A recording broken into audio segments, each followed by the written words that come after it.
Ah. Not too bad, not too bad. Ooh, what are you drawing? I love hearing about drawing. Okay, last time we stopped in the middle of the trial at the recess because I was tired and I had to get to stuff. I had to do things. Aw, that's sweet. That's really cute. Oh, that's really sweet. I'm sure you'll do great with that. I bet they'll love it.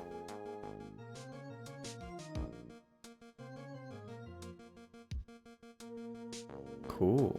Well, so last time, like I said, we stopped in the middle because of I had a reason. I couldn't remember the reason, but I had one. There was something I needed to do. And so now we're doing this. I'm trying to remember who we interviewed already. It was just Gumshoe, right? I'm sure it'll come back to me as we go. Phew, that was close. Tell me about it. I nearly died in there. That's my line, sir. No, it's my line. I think I really did die a little bit. It looks like we all nearly died in there. I can't believe Detective Gumshoe. How could he betray us like that? Huh? He said he'd help me, but he totally set me up. I don't think he meant to do that, Maggie. He was backed into a corner. I mean, the guy's got to do his job, right? It's okay. I know all about lies and betrayal. I've had them my whole life. But it really hurt this time. It felt like someone punched me hard in the stomach. I hate that guy. I don't ever want to see him again. Poor Gumshoe. At risk. Majorly at risk. So the next witness is gonna be that old guy from the park, right?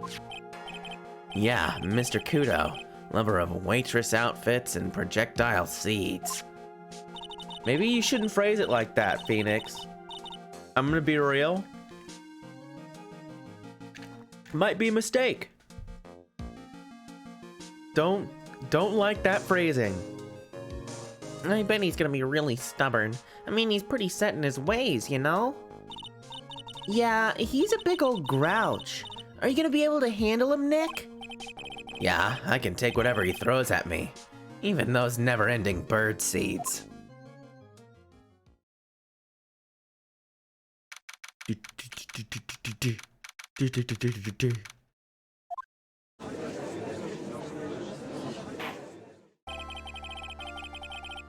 Court will now reconvene for the trial of Maggie Bird. Mr. Kudo, your next witness, please. The prosecution calls the lucky old-timer who caught the show over a cup of coffee. Or will the witness please take the stand? Yeah, sure. He definitely saw it all. Name and occupation, if you don't mind. What was he? Was he just a regular old man voice? I think I just did a 4 kids old man for him. I was pretty sure. Yeah, I know what I'm talking about. Hey. It's so dumb. The name is Victor Kudo, born and bred in the land of the rising sun. Honor and duty are what make me. Mind you, I can be quite emotional at times, too. His voice is the old guys from the beginning of the first episode of Cowboy Bebop. Uh-oh, Stinky! I've been building this bridge for 30 years or whatever it is they're talking about. They're in construction. We don't need to hear about that, Mr. Kudo. Just tell the court your occupation. My occupation?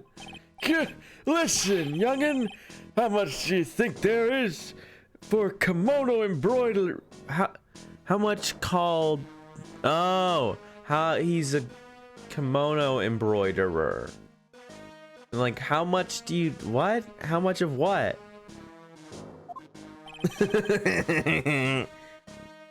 Kimono embroidery? That's what I do! Or did back in Japan. I embroidered family crests on kimonos. My ancestors were embroidering kimonos before this country even existed. Wow, real craftsmen. They're like a dying breed. Wow, this is a weird.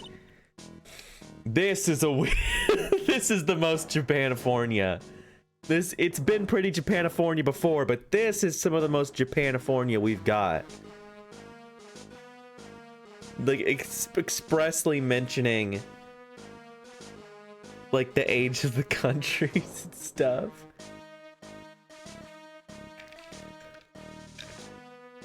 Very expensive, Douglas. You broke my kimono, Douglas? That was very expensive. I don't even know how Mr. Dink sounds. I know nothing about Mr. Dink except for the voices that Vinny does. I know that as far as I know, Mr. Dink sounds like this. And he says, "You broke my grill, Douglas? You broke my kimono?"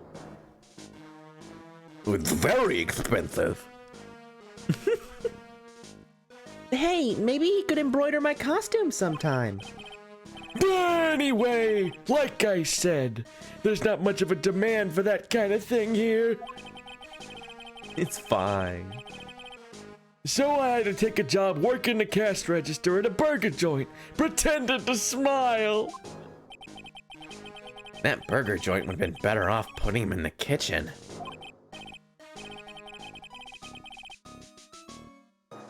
Now then, witness, were you in the restaurant at the time of the incident? It's Disney Doug. I haven't seen any of Doug, so I don't even know. I said, "Do you want to come on my yacht, Douglas? You could see my dog." Oh yes, I was eating some seeds over a cup of Javicino. Seeds. So what do you think these are, huh? I see. So, you saw everything that happened, Gramps. Did I? Oh yes I did, I saw it all. Then please, tell the court. We're all ears. Sure, I'll tell you every last detail. He's really getting into this. You'd think he'd be more sympathetic to Skirt, but clearly not. The young man was reading the sports paper. The serving girl brought him a Javicino, but she put something in it. The man took one sip of it, and it looked like he was in terrible pain, and collapsed. That's the serving girl right there in the defendant's chair. I remember her well. Are you sure? Are you sure you do?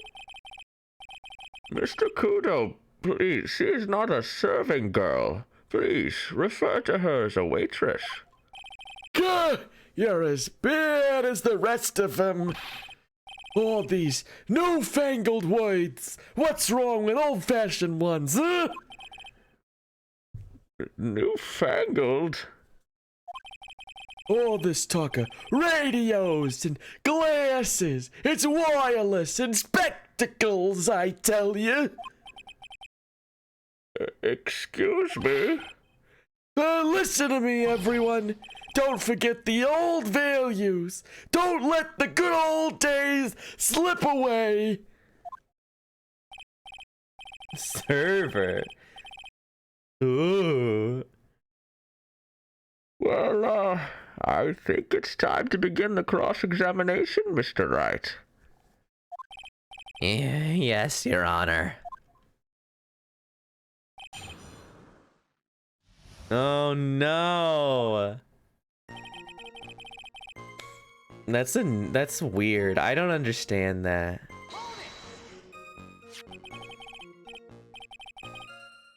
Yeah, I mean that's generally the normal. That's what you kind of get. You saw the victim then. You saw Mr. Glenn Elg? I wanted to know if Guts and Brawn retained his championship or not. So he was looking at the sports paper the victim was reading, huh? And at the location in question, there are partitions between tables on the same side of the restaurant, right? So what if there are? If you say that you could see the victim, that means you were sitting at a table on the other side of the restaurant, correct? I go to that place to drink Chavachino. I don't go to sit. I don't remember which table I was sitting at. You mean you go there to eye the waitress? She put something in it. What'd she put in it, old man? Mr. Kudo, that is a very grave accusation. Are you sure about what you saw? Hello! Oh no, I've tried to put in an alert for hosting, but it didn't work. Wow, thank you, Sabaka. That's very nice of you.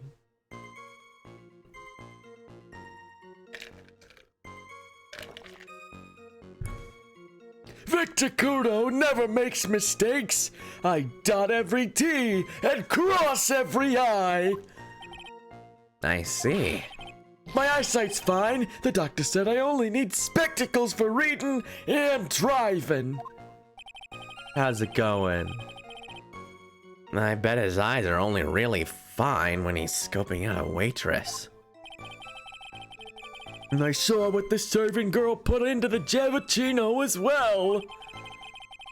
I bet I know what's coming up, and something tells me I'm not gonna like it. Whatever, we need to hear everything anyway. Your Honor, we need more clarification on what was put into the victim's coffee. I'd like to ask that the witness add what he knows about this to his testimony. I agree. Witness, will you enlighten us, please? Sure. There's no question about it. She very conspicuously put some white powder in there. Did she really put that into the coffee? You doubt me, boy? She took some out of a small brown bottle and sprinkled it in. Couldn't she have been adding sugar? Sugar in a small brown bottle like that? Like that? Witness, could you please describe the bottle in more concrete terms? A bottle like this, perhaps. Leading the witness. Objection, leading the witness. Oh, there it is. That's the one. That's the bottle of potassium cyanide, I presume. So, what did the accused put into the coffee? I think it's clear, don't you? Ah.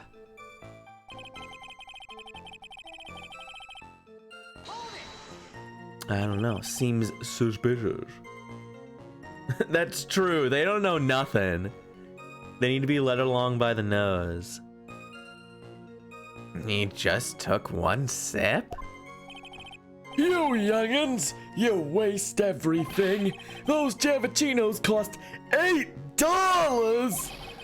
In the good old days, we would have drank every last drop, eaten the cup, and then died. Congratulations. You have earned the title of battiest man to grace a courtroom. So it was an immediate death.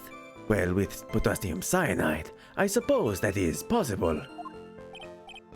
Oh, yes, he slumped over without so much as a twitch. I felt the Javicino I just drank turn sour in my stomach.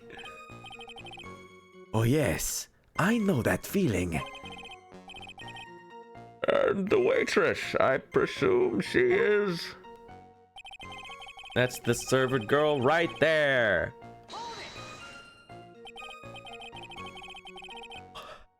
You said I remember her well, in reference to the waitress. Did she have any particular features that you can identify her by? Particular features? It's a disgrace. That's what it is. Sorry?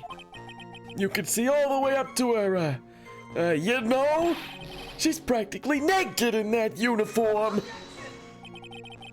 So the particular feature you recognize about the waitress is her outfit? But anyone could wear such a uniform, even me. Mr. Wright, please spare the court any further mental anguish from that image. Don't get all excited, Nick. You've got to keep yourself together. I guess I got a bit carried away. There are other things I recognize about her too. He seems pretty sure of himself. What should I do? What do you recognize, bud? Sure, you saw a waitress take the coffee over to the victim. But what matters is whether that waitress was Maggie Bird or not. Quite right. Mr. Kudo, these other features that you recognize about the defendant, I would ask you to add them to your testimony. Sure. There was a ribbon in her hair, and the apron straps were loose. You do seem to remember several details about her appearance. But what about the most crucial detail of all? Her face. I was waiting for the verdict on that one. Whatever, Phoenix can rock it. I believe in him. As if I wouldn't remember that. The witness noticed the straps on the accused's apron. He's unlikely to make a mistake about her face. Ah, that's right. I can even tell you the color of ribbon in her hair. It was red.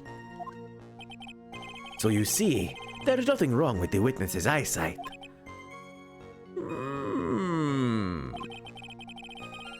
There's no doubt he remembers the waitress pretty well. What should I do? I get the feeling there's more to this somehow. What? The waitress is back?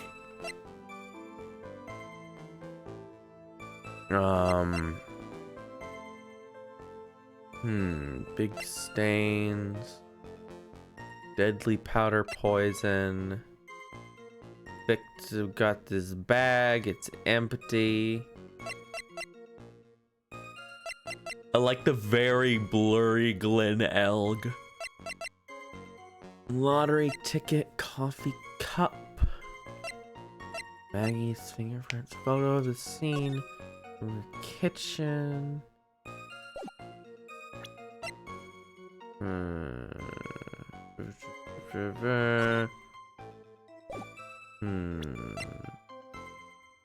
Potassium cyanide.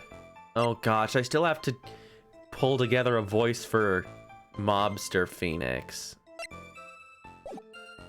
What about the waitress's back?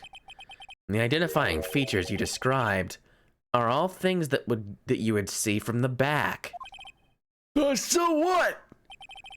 Is it possible that you never saw the waitress from the front at all? Objection! Ha! He's got you there, Gramps.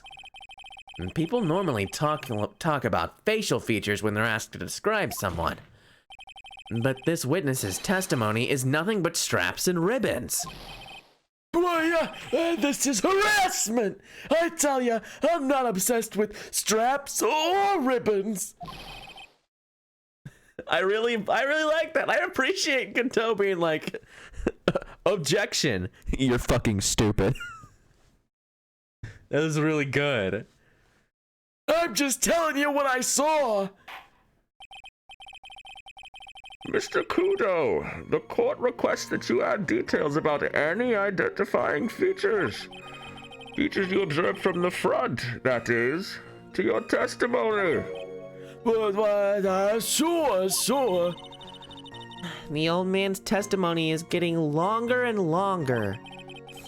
But if I can't find a hole in it soon, it'll get even longer, I bet.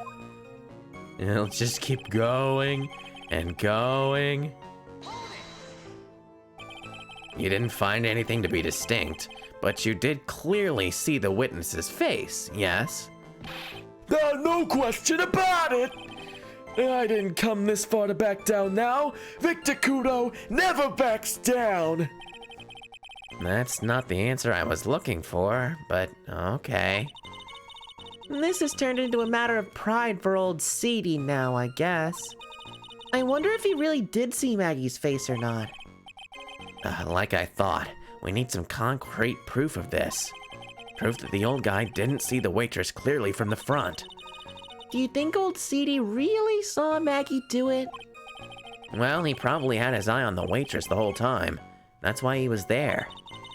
But he was there for the cute outfits, right? Not the waitress. I guess?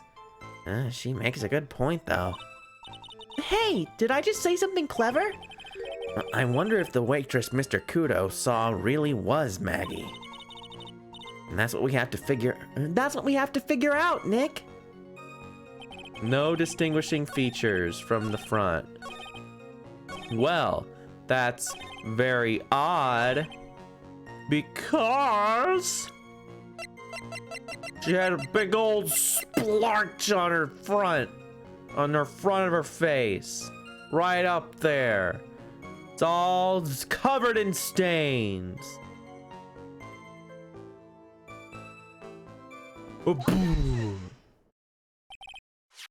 Mr. Kudo, I would like you to please take a look at this.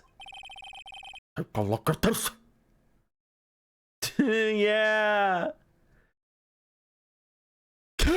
That filthy thing would suit filth like you just perfectly. Actually, it reminds me of my grandson looks like just after he's done eating. Have you ever seen this before? Of course I haven't.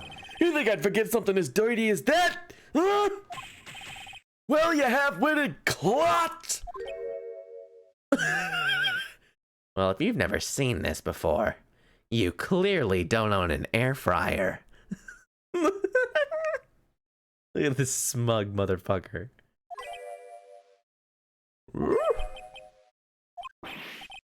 Well, what? What is it? Ever since I said you half-witted clot, there's been a eerie silence in here. Just honestly, I'll probably just cut out the face and blow it up and make a "you don't own an air fryer" meme. I really should have done that by now, because it's a great face. Mr. Kudo, this apron. Is the apron worn by the defendant on the day of the poisoning? And, as you just said yourself, you wouldn't forget something like this. Which means, if you had really seen this apron before... Yes, you know what I'm getting at. You couldn't have possibly seen the waitress from the front. Oops. I really don't like his nose. I get it, he's drunk, the big nose. But get it away! Get away from me! Witness! You can't just oops your way out of this! Ha! Well, well. Looks like we finally have a genuine trial on our hands. I had to take a nice swig. Stay hydrated, folks. It's really awful. I was gonna say, you can't mansplain, manipulate male wife out your way out of this. Thank you. Thank you for filling in my brain. Witness, you can't just mansplain, manipulate male wife your way out of this. Listen, Wright. Here are the facts. On the day of the incident, there was only one waitress in the restaurant. That being the defendant, Miss Maggie Bird? Exactly. And when that one waitress put the poison into the coffee cup, this old guy was watching. I hope you understand the gravity of the situation, Mr. Kudo. The fate of the defendant may rest on what you say you remember seeing.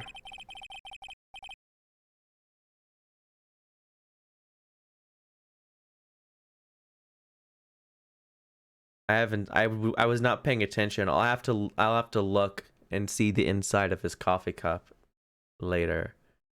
I also like how the coffee cup looks like a coffee cup that I would draw. It's just a cylinder with a curvy handle on it.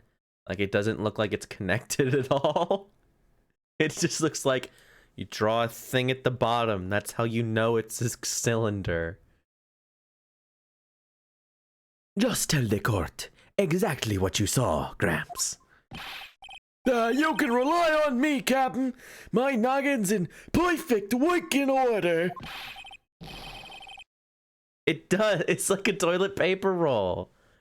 I can't remember a single occasion when I forgot what burger a customer wanted. He can't remember. Probably more like he messed up so many times he's blocking it out. Yeah. Thank you, Tiara. Very well. Let's just test how good your memory and attention to detail is, Mr. Kudo. Tell us what you remember about the victim. Crashing this trial with no survivors. He was another of those pesky young types, wearing a broken pair of spectacles. He had a newspaper in his right hand, and the noisy brat kept rustling its pages. The young man was listening to the wireless. I remember that well. Then the servant girl in question brought over the Javicino. The little fidget picked up the cup and with his free hand and took a sip. The testimony we have just heard was to test how credible the witness's memory is. It seems to me that he remembers the victim in a great deal of detail. Oh, yes. Oh, I hate those you-know-what types who are so vague about everything. How are we gonna handle this, Nick? We only need to do one thing. We just need to prove that the old man's memory is shot. Just trip him up, you mean? Isn't that kind of cruel? I suppose, but it's what I do best. I don't care. Yeah, he was wearing his scouter. Broken pair. Well, first let's look through and see if we can find anything about. Okay, the paper. It's got a thing in it. Bad food. Loan. Doesn't look like he's holding. I can't really get anything from this. Holding the paper in his right hand. But the paper's not in his right hand in the photo. Is that what it wants? Because that's a random detail. But there's no sports paper in the photo. Nothing here. Because, I had to find it later because it was hidden. Which implies that there was someone else there who hid it. Cause Maggie didn't hit it. She passed out immediately. I think that's what I'm going with for now. We'll press all this stuff, you know, just because. Spectacles? Dark glasses to you! One of the lenses was green, but the other was broken. Newfangled rubbish! That's why I remember him so well. He did have some kind of lens over his left eye. This dude looks like such a bro. I don't know what it is. He looks like he stands up. But I wouldn't have called it a pair of glasses. He seems to have been wearing some rather modern-looking shades. Perhaps I should take to wearing some and rival Mr. Kudo's sharp appearance. We better come up with something sharp and quick. Guess I'll wait and see if I should challenge him about the spectacles. Newspaper in his right hand. The newspaper was a sports paper, was it? That young hooligan! I nearly asked him, can't you even read without fidgeting? Huh?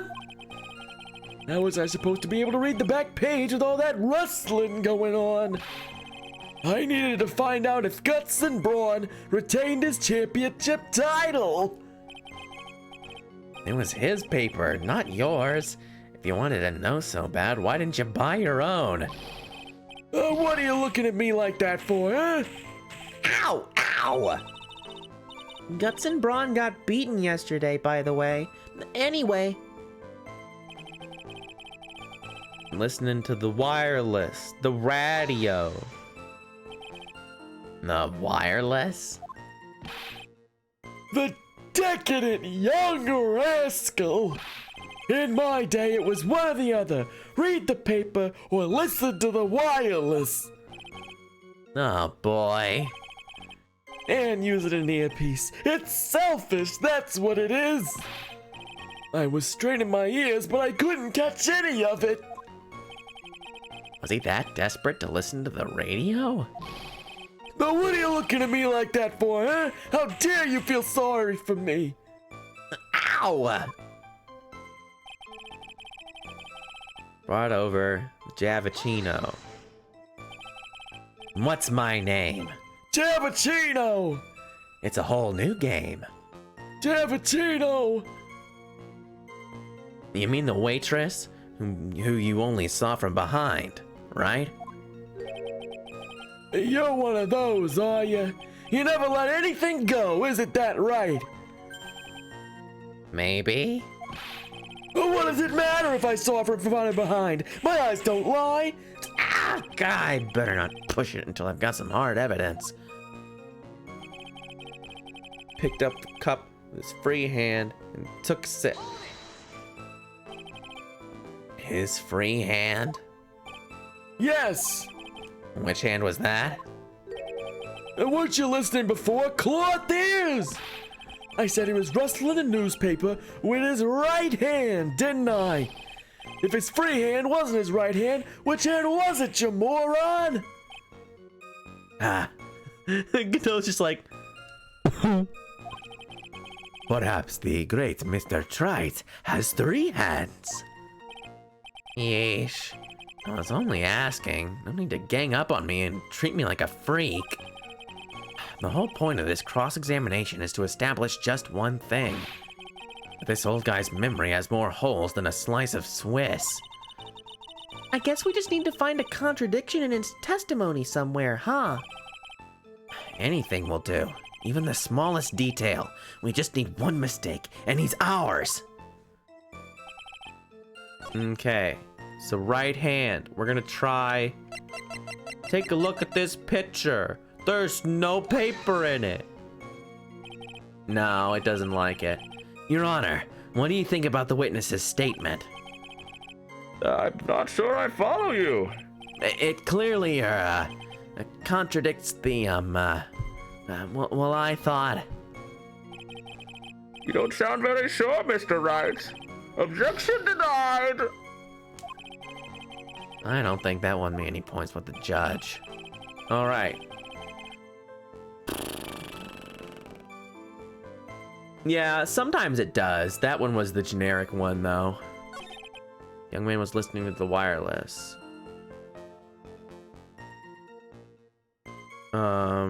Okay, so what do we have?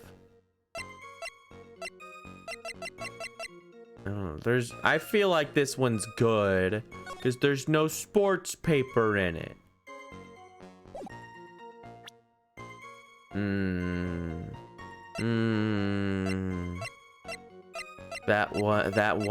That case that I remember. Yes, that one.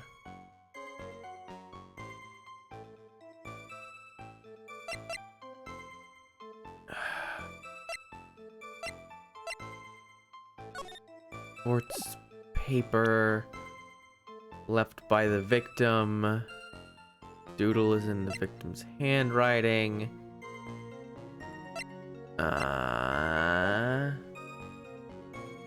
Oh yeah. Don't press the witness. Just do it, idiot.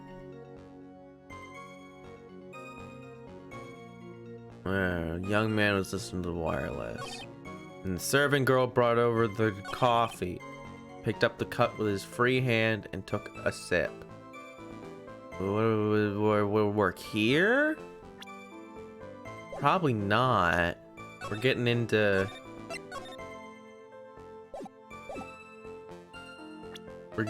just trying things. Let's look at the profiles, actually. His left eardrum ruptured the day before the incident. Has a thing for waitresses. He loves to steal. Waitress was found guilty of murder thanks to a phony.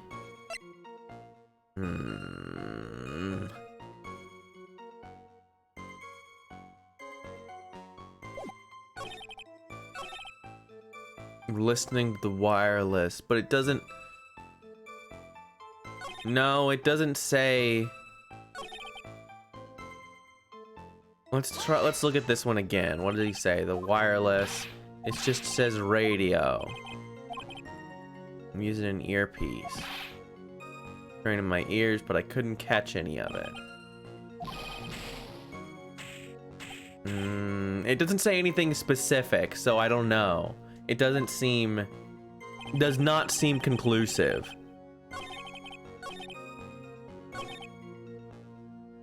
He was another of those pesky young types wearing a broken pair of spectacles.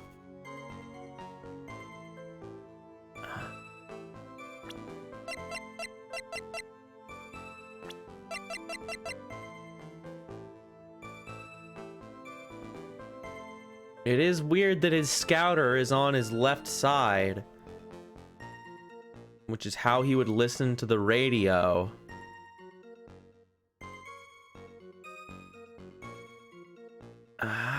This is very vague. Another one of those pesky young types wearing a broken pair of spectacles. This was the most thing I had at all, because you could see very clearly that the crime photo has no paper in it. It's just the lottery tickets. So we could say, actually, he wasn't reading a paper. There's no paper in this photo, idiot. Stupid dummy. We're gonna have to gaslight our way out of this one. Coffee contained potassium cyanide. I found it on Maggie. A small pocket but big stains. Victim got this bag before going to Tribulations, but it's empty. I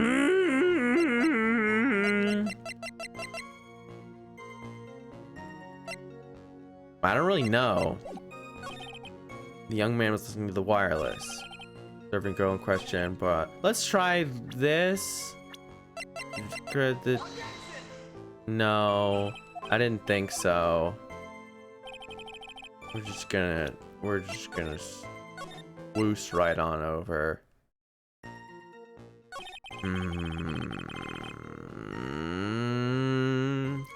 Okay, what evidence do you want to look at? We gotta pool our brain power here. We have one collective brain cell. We've all gotta rub it like a crystal ball to get it to work. So we can look into the brain cell and see the solution.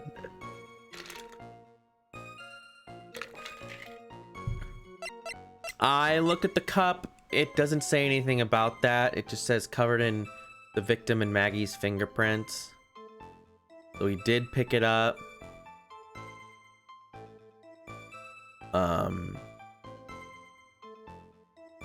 But wait a minute. Wait a minute. Wait a minute. The coffee stain is on the side where you pick it up with your right hand.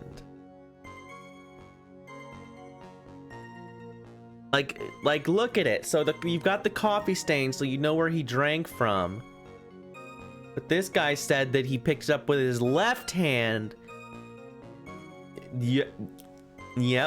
I think we've got it. I think this is very vague, but I think this must do it. Yes! Way to go, Tiara. See, we rubbed the brain cell together. We did an Eiffel Tower and put our hands together.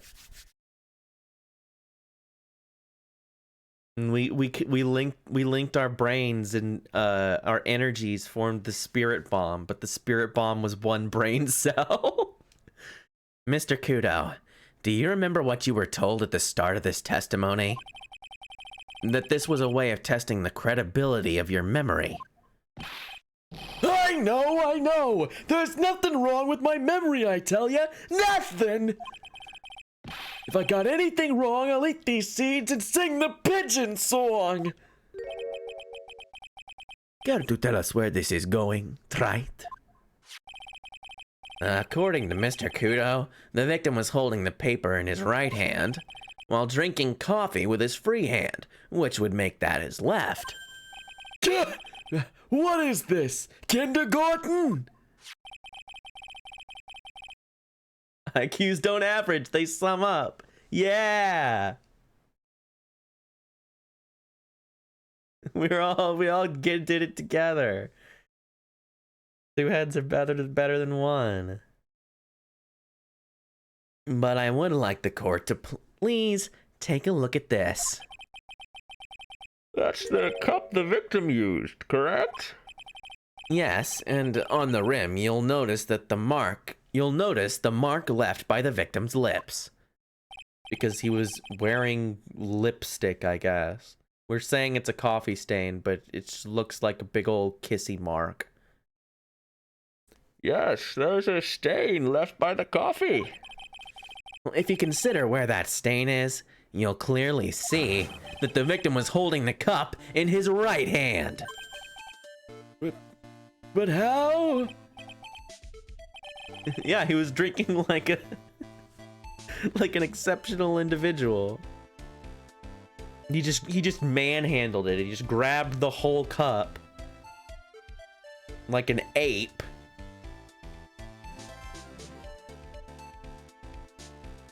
Well, Mr. Kudo, the court is waiting for your epic performance. You said you'd eat those seeds and sing the pigeon song.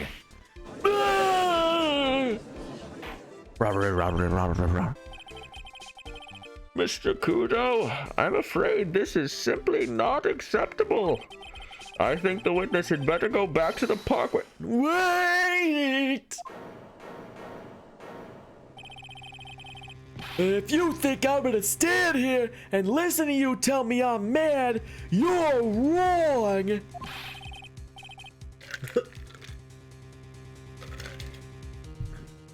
Mr. Kudo, I'm afraid that you're going to Brazil. No!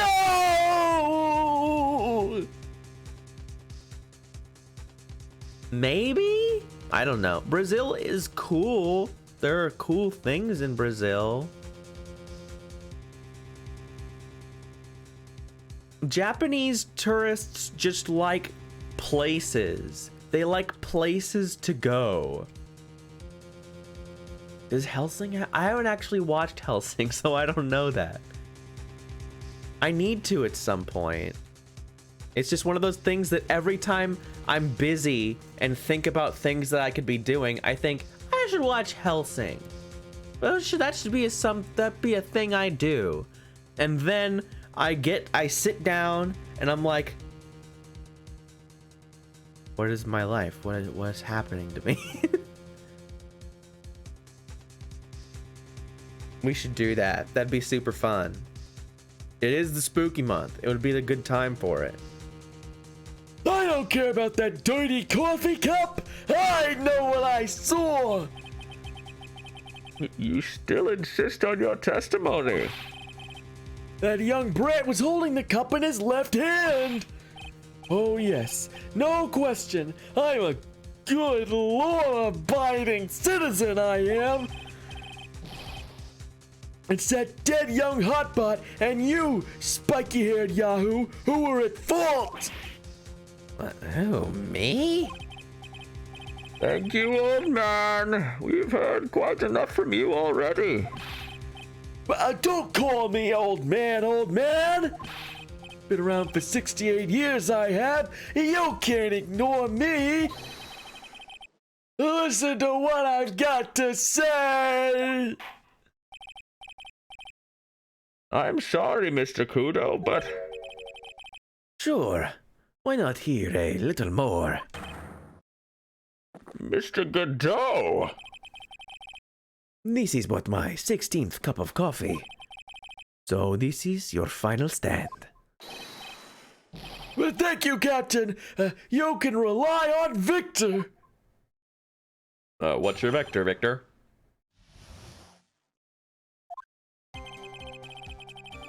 We're in the earpiece on the same side as the green. Okay, here we go. Now we get to bring this in.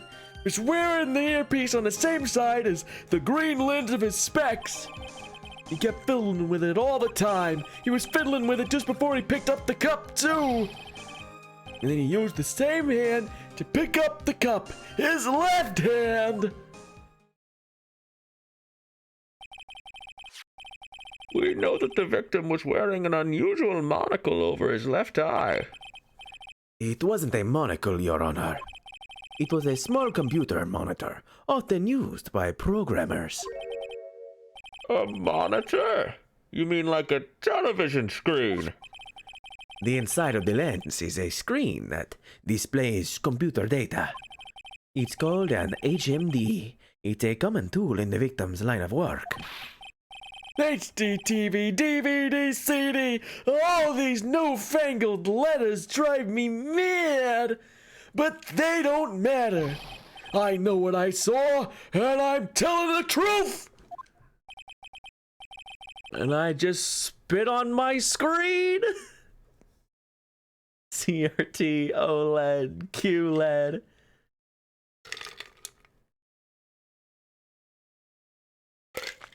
I can't tell the difference. It's true. He doesn't seem to be lying. And those are the facts, in good old black and white.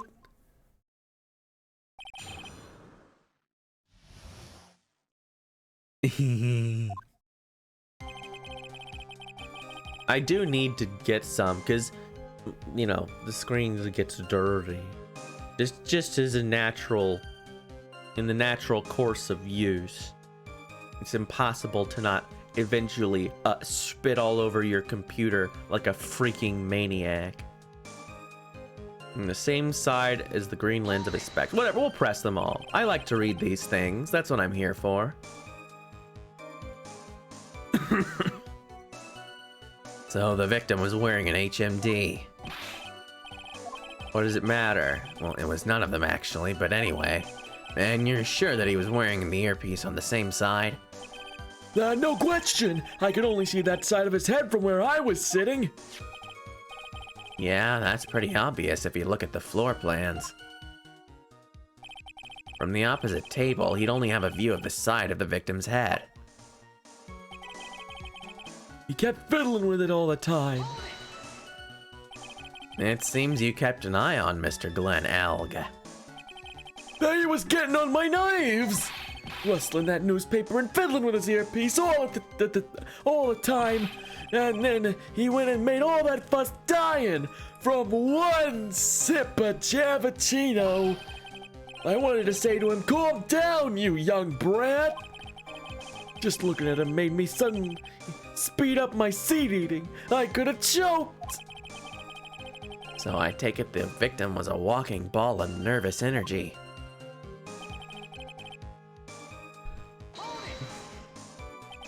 The earpiece you mentioned. Which hand did the victim touch it with? You're one of those people, aren't you? What do you mean, those people? You're the type that uses your left hand to get things out of your right pocket, or fastens your left cuff with your right hand. And when the tour guide says on your right side, you'll see the same as blah blah, you're the only one who deliberately looks left. Well, aren't you? No, I didn't mean... Obviously, he used the hand on the same side of his body that his earpiece was in. Ow! Ow! Ow! If he had the HMD on his left side, then it was his left hand, I guess. Wooly is that guy, yes. He doesn't know direction. He can't figure it out. You seem very sure of yourself, Mr. Kudo. That's because I know what I saw, no matter what tricks you try to play on me. Well, it looks like you really did see the guy picking up the cup with his left hand. This is a dead end. Well, Nick, what do you think? I think the guy's telling the truth. But even so, something's not quite right. Then chuck evidence at him until he breaks. But if he's not lying, there wouldn't be any contradictions in his testimony, right? Same side as the green lens of his specs. Well,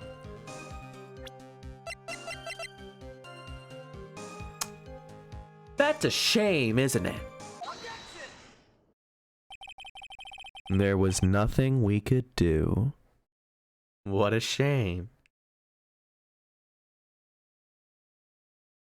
I'm not sure what the relevance of this is, but... Mr. Kudo, there is something very strange about your observations of the victim. What a shame, Daniel. What? You say he was wearing the earpiece on the same side of the HMD. Well, no question. You can lock me up if I'm wrong. It was his left ear, without a doubt. I could only see that side of his head from where I was sitting. I don't think so. What did you just say?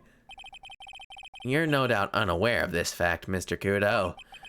But the victim couldn't hear with his left ear. His eardrum was ruptured. Traces of medication for his condition were found in his ear canal. That's right. It's impossible that the victim was wearing his earpiece in his left ear, because he couldn't even hear in that ear. Is that true, Captain? It is. Pigeon! He started singing the pigeon song, but he stopped too soon. Pigeon, la la la la la la. Order! The witness's testimony is completely unreliable. He only saw the waitress from behind. And he claims the victim was wearing an earpiece when we know his eardrum was ruptured. Well, Mr. Kudo. A single drop of milk is all it takes to destroy the pure black magic in the cup. This old man is my drop of milk. The Captain! Are you calling me a drip? This is the victim's coffee cup in which the potassium cyanide was found. The mark on the rim clearly shows that the victim picked it up with his right hand.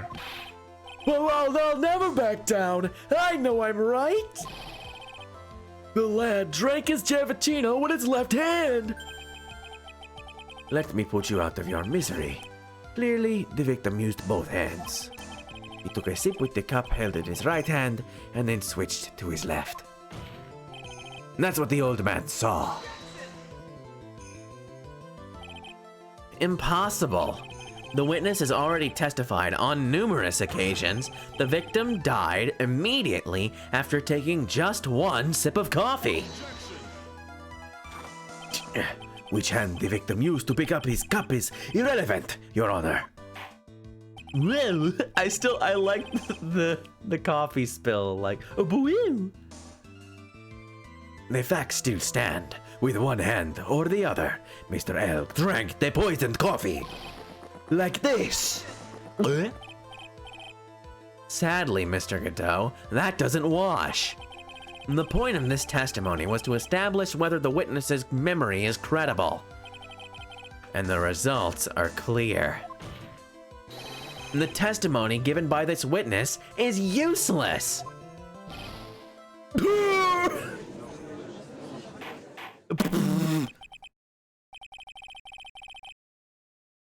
I believe it is time to conclude today's proceedings. I am satisfied that the witness is not deceiving the court. But to be frank, his testimony is a farce! But did you have to be so frank? But take that, you pompous old fogey! I'm sorry. I was gonna say, that's pretty far away. I'm sorry, Mr. Kudo. But you can't reach me from there. Fucking owned. Just get destroyed. I'm ordering the defense and the prosecution to investigate this case further. That is all for now. The court is adjourned. Hold it. Who hold it? Wait! If we stop now, where does that leave me? Leave you, Mr. Kudo. Well, thanks to that blue-suited young upstart over there. I'm just a bumbling old man who can't even dot his T's or cross his I's now. How is your bad memory my fault? I'm sorry, Mr. Kudo, but there's nothing I can do. False testimony is a very serious crime, you know. I've kept my mouth shut until now. But there's something else this court should know. What? There's more? To be perfectly honest, it might not be anything. But I want another chance. I want another crack at you, you young shork. Me? He's looking at me like I'm some sort of evil shogun. The whip is longer. This is an old man. He can barely reach the defendant's chair. He can't reach the the seeds that far. Von Karma, she's a young upstart. She could just no problem. She's doing great. Well, everyone, what do you say to one final showdown? The final chapter in this eccentric old man's scrapbook. Sorry, Gramps. I've already had my 17th cup of coffee. What do you got to lose, Captain? I'll give you all the Javachino you want if you come to my house after the trial. I may be 68 years old, but Victor Kudo is still a man. That's enough, witness. I believe it would be quicker for the court to just hear your testimony. You bet. Much, much quicker. I can't believe this is happening. You better get ready, youngster. I get the picture. Just quit throwing those seeds at me, would you? He's gotta be using some sort of infinite ammo code with that box of seeds. I mean, he does. I don't know that I would call that a bandana necessarily.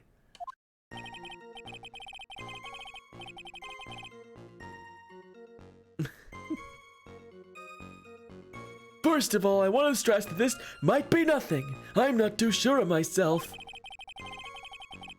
The young boy slumped over the table as soon as he took a sip of his Javachino. Well, the clumsy idiot upset the vase. He knocked it right over. It broke, and the strip of cloth covering the table got completely soaked. Well, how about that? Turn things upside down, huh?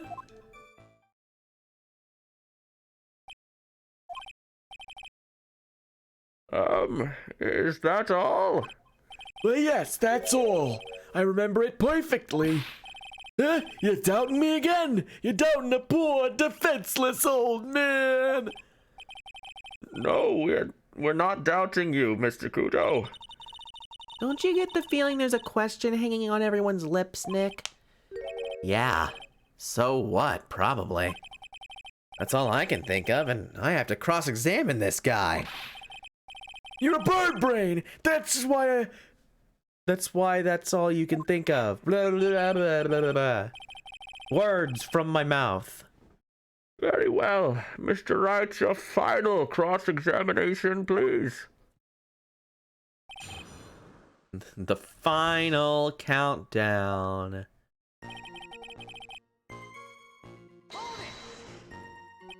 The court generally prefers if witnesses are sure of themselves, Mr. Kudo. That noisy brat! I'm warning you! I'm more savage than a macho man right now! You won't beat me with this testimony! This is the final battle! Ow! Ow! He's chucking those seats harder than ever. I better be careful. Come on, Nick, nail him!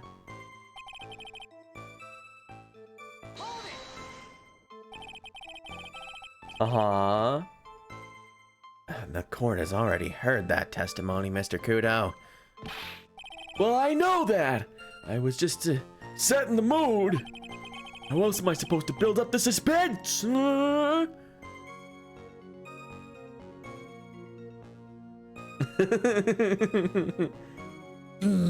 Macho man. You know what? I think you're right. I think it's the only way. Oh, I'm gonna come get ya. I'm the #1 lawyer.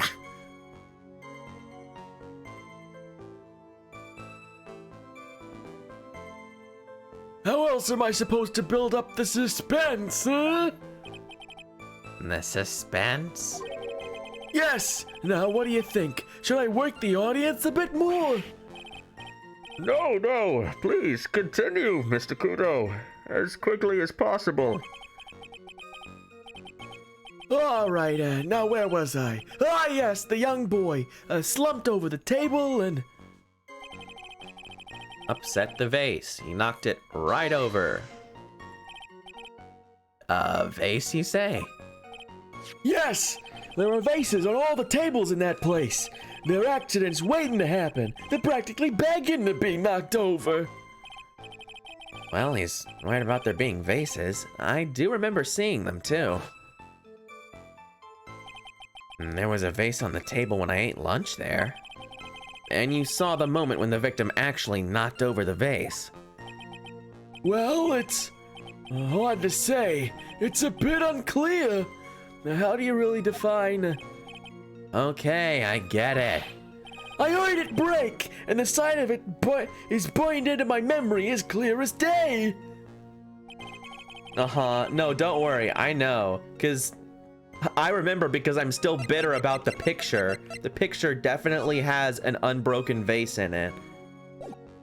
But we have to... We're pressing this stuff anyway. Because we want to hear him speak. This is a let's read, after all. I have to be diligent with these things. It's my responsibility, damn it!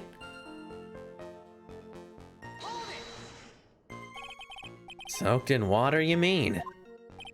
Yes, it splashed me on the knee as well. You said you were sitting at the table across the room from the victim, correct? And yet the water still managed to splash onto you? Well, it was cold. I clearly remember it splashing me. Yeah, content. I love content. More a basically unending barrage of content. Could the water really make it all the way across to the other side of the room? How about that? turn things upside. I don't know about that. You mean the vase on the victim's table falling upside down and breaking? The vase turned upside down, and my testimony's turning this case upside down. It's a joke. I just wanted everyone to hear it. But what do you think, Captain? I'm impressed by your ability to waste time. Kudo hasn't raised any objections for a while now. Well, so, you young show-off, with that scrap of information, I'm throwing down the gauntlet. If I lose this one, I'll take it like a man and admit defeat. He's really giving you the evil eye. Or he's really giving you the evil eye, Maya. It's you he's looking at, Nick, not me. It's like he's saying, I triple dog dare you to find a contradiction, young'un. I guess I'll just have to rise to the challenge then.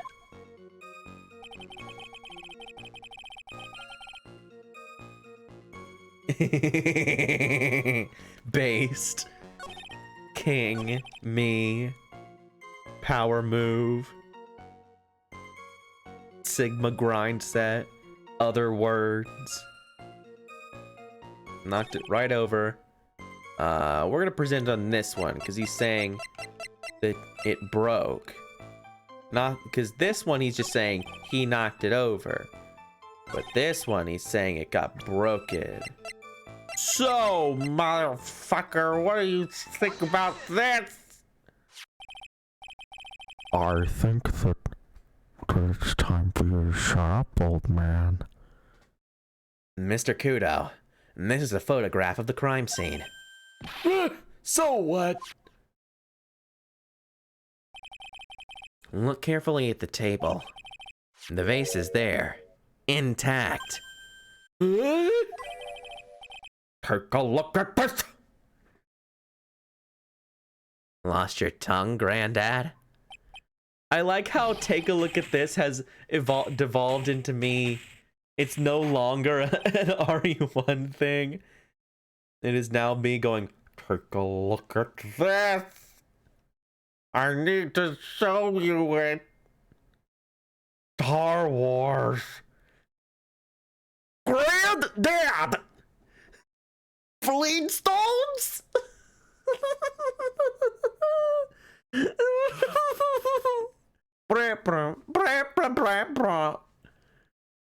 I didn't even think. Oh, I'm glad that you caught it. I just was thinking like, yeah, they called old men grandpa. I guess, but Granddad!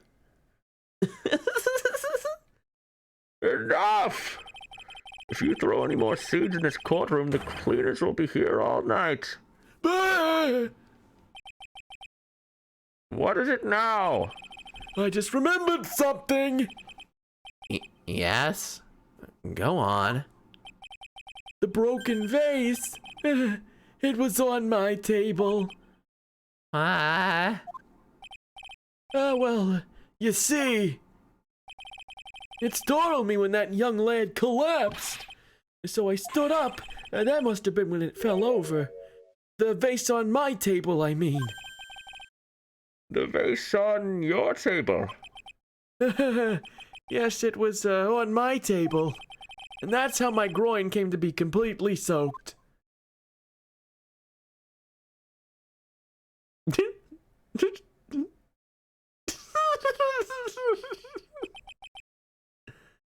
Get the fuck out of this courtroom.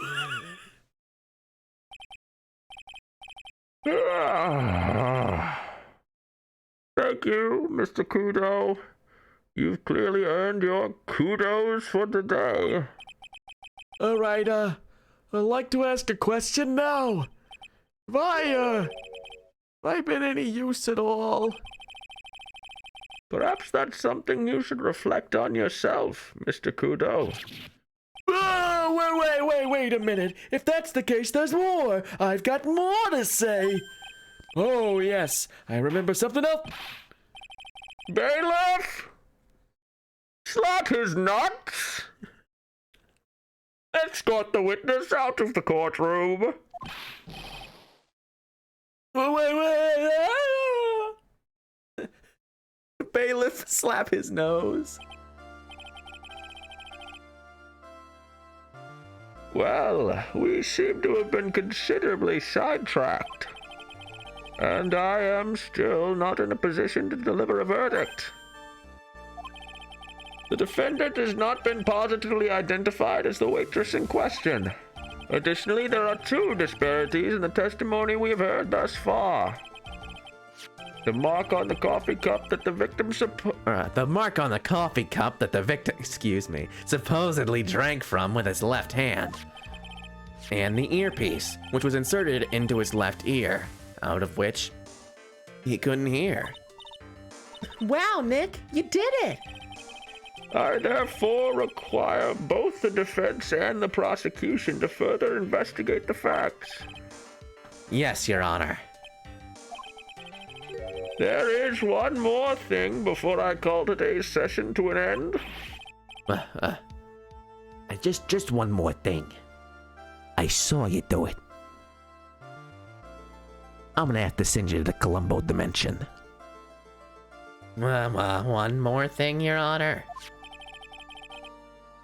The witness we just heard from, he's most insistent that his testimony should be of use. So he summarized it accordingly into this statement.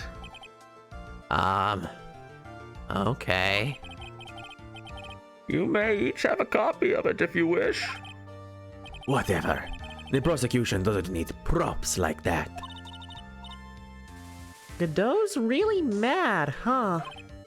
Yeah, I would be too. Very well. Here you are then, Mr. Wright. There are 3 copies, my own, yours, and Mr. Kudo's. Yes, Your Honor. No, I didn't even look at it. I'm sorry? This isn't a piece of testimony. More like a 5-year-old's apology. I didn't even look at it because I'm stupid. When the incident occurred, I broke the vase at my seat. I'm sorry. What the heck are we supposed to do with 3 copies? That is all. This court is adjourned.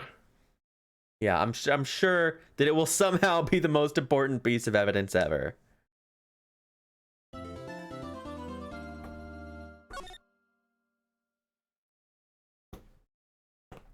Ooh, got a nice big back pop in there. That felt good. January 7th. Let's go. So how do you think the trial went this morning? How do you think it went? It got a bit crazy in there. I just wonder if that killed our chances. Yeah, I guess it did get out of hand. Mr. Kudo's testimony did nothing to help us. Plus, now we don't even know the identity of the waitress who laced the coffee. All we know is what old Mr. Kudo saw. The apron straps and the ribbon. And that the victim was wearing an earpiece when his eardrum was ruptured. Talk about a terrifying case of contradictions. Yeah, we love it. We love restaurant. Time to play doctor and find ourselves a cure then, huh? Yeah, we've got to find one for Maggie, or she's gonna have a terminal case of guilty. What do you think? Well, I'm officially at a loss for where to start. Yeah, me too. Well, let's try some brainstorming. You go first. I guess we should try to put Mr. Kudo's testimony to some sort of use. Yeah, that's true. And we need to figure out the identity of the waitress and who the victim really was.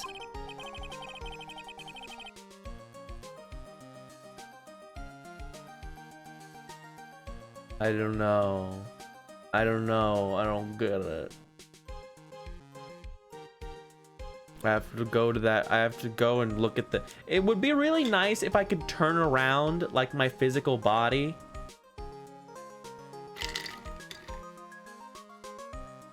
Oh, contradictinitis. I didn't even read it. I looked at it and said, that says contradictions. Thank you, video game. I didn't get the doctor thing because I was like, what the fuck? That doesn't make any sense. But Phoenix says random things, so you know. I was completely willing to like, okay, Phoenix, whatever you say, buddy. You got this. Somehow I think the key to this case has got to be at Tribulations. Well then, let's go back there and check it out again. Oh, and we should drop in on Maggie and see how she's doing too. So, anything on your mind? Actually, there is something. Hmm? I was wondering about Yope.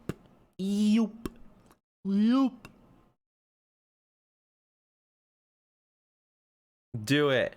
Do funny joke. You know, like what he's like and stuff.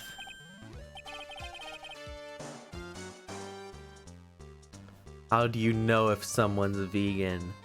That's a good question. How don't you know that someone's vegan?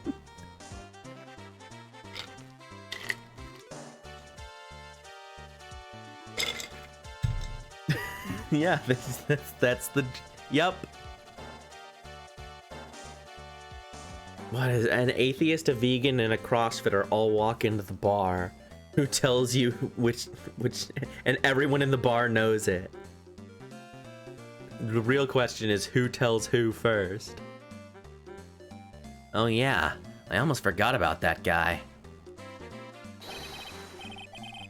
I oughta beat you so hard, it'll feel like yous were smooching the express train. Phoenix Wright. You saying you Phoenix Wright. 'Cause I'm Phoenix Wright, the one and only. Actually, I've learned a little something about my doppelganger. Huh? You did? What did you find out? Whoa, that's crazy. He looked so mad. Phoenix, calm down. Oh yeah, Maya was working at the restaurant when I ran into Don Fonione.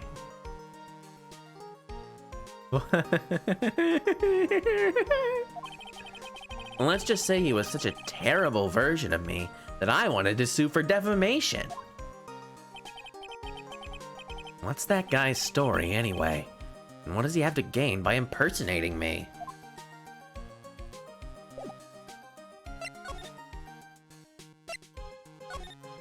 Ba ba ba ba ba ba ba ba ba. Don Fanoch.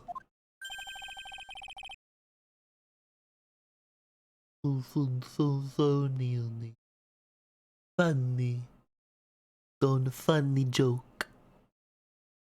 I guess Maggie's still in questioning. But we've got questions to ask her too. Maggie! Maggie! Keep it down, Maya. This isn't a playground, you know. Alright, time to leave.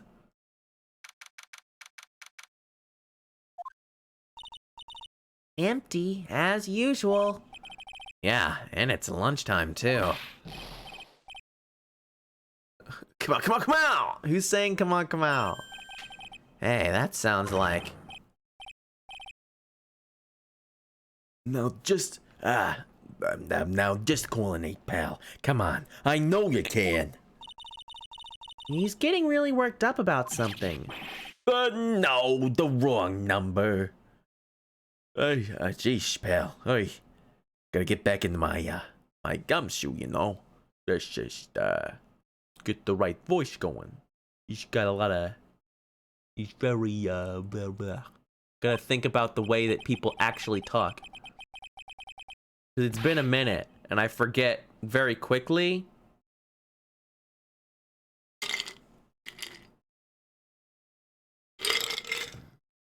Good number. Looks like an 8 would have been only netted me $5 anyway. What a ripoff. What's the problem, Detective Gumshoe? Huh? No, it's you. I was I was just you know. I was just listening to the radio, pal. To the radio? Hey, Detective Gumshoe's having lunch here. He is. And he's having the twin tea set. What can I say? This is a nightmare. How am I supposed to look Maggie in the eye now, pal? You really drove her into a corner, you know? You always blow apart my testimony. Why, of all days, didn't you do it today? Sorry, there just weren't any holes in it. For once. Yeah, what happened? Usually your testimonies are like Swiss cheese. Swiss cheese? Would you preferred crumbly like aged Parmesan? Anyway, this case has already been ruled on. There shouldn't be any holes left to find. So did Maggie say anything to you? About me, I mean. Well, how did she put it again? I can't believe him, I hate him, and I don't ever want to see him again. Something like that. But please, Detective Gumshoe, I didn't mean... Why? Why is this happening? He's banging his head against the wall, Nick.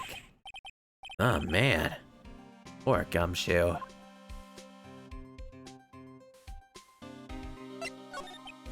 So, did you like the twin tea set? I've never paid that much money for lunch before, so I was nervous. My hands were shaking. So, how did it taste? I also want to mention this nice David Bowie over here.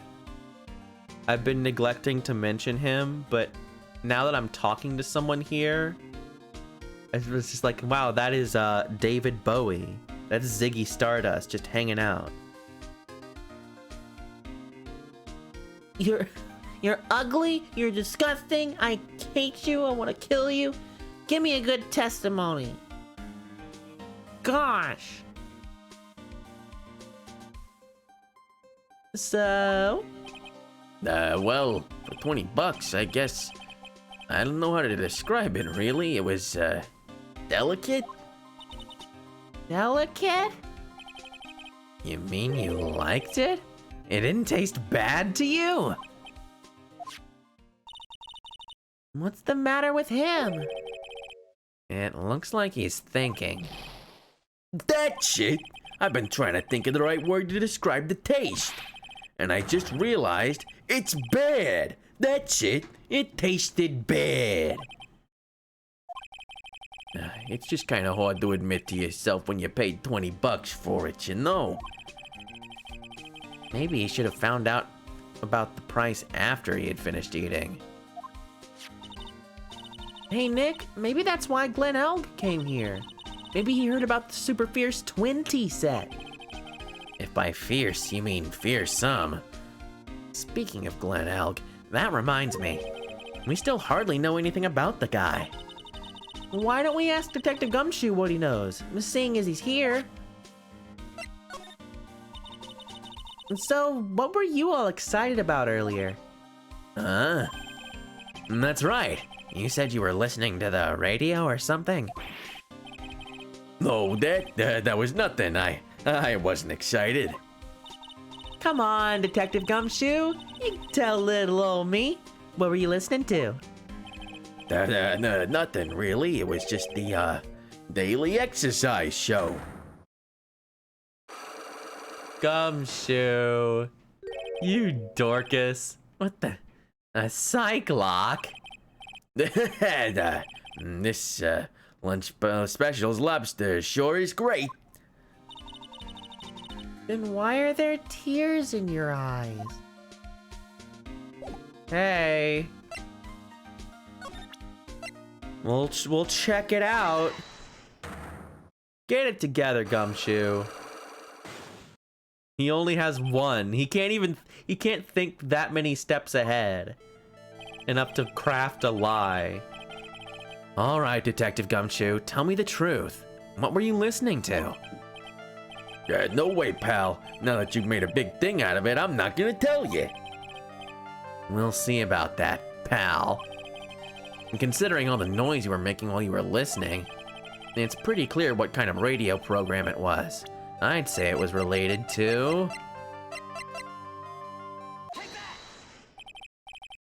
I'm right, aren't I? You were listening to the lottery results, weren't you? You thought you'd try to win big, just like Glen Elk did.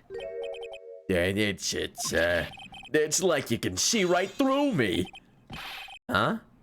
I've cracked him already? See, pal? That's why I said it was nothing. It really was nothing.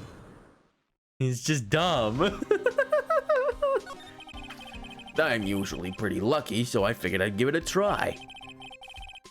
What's with everyone in the lottery?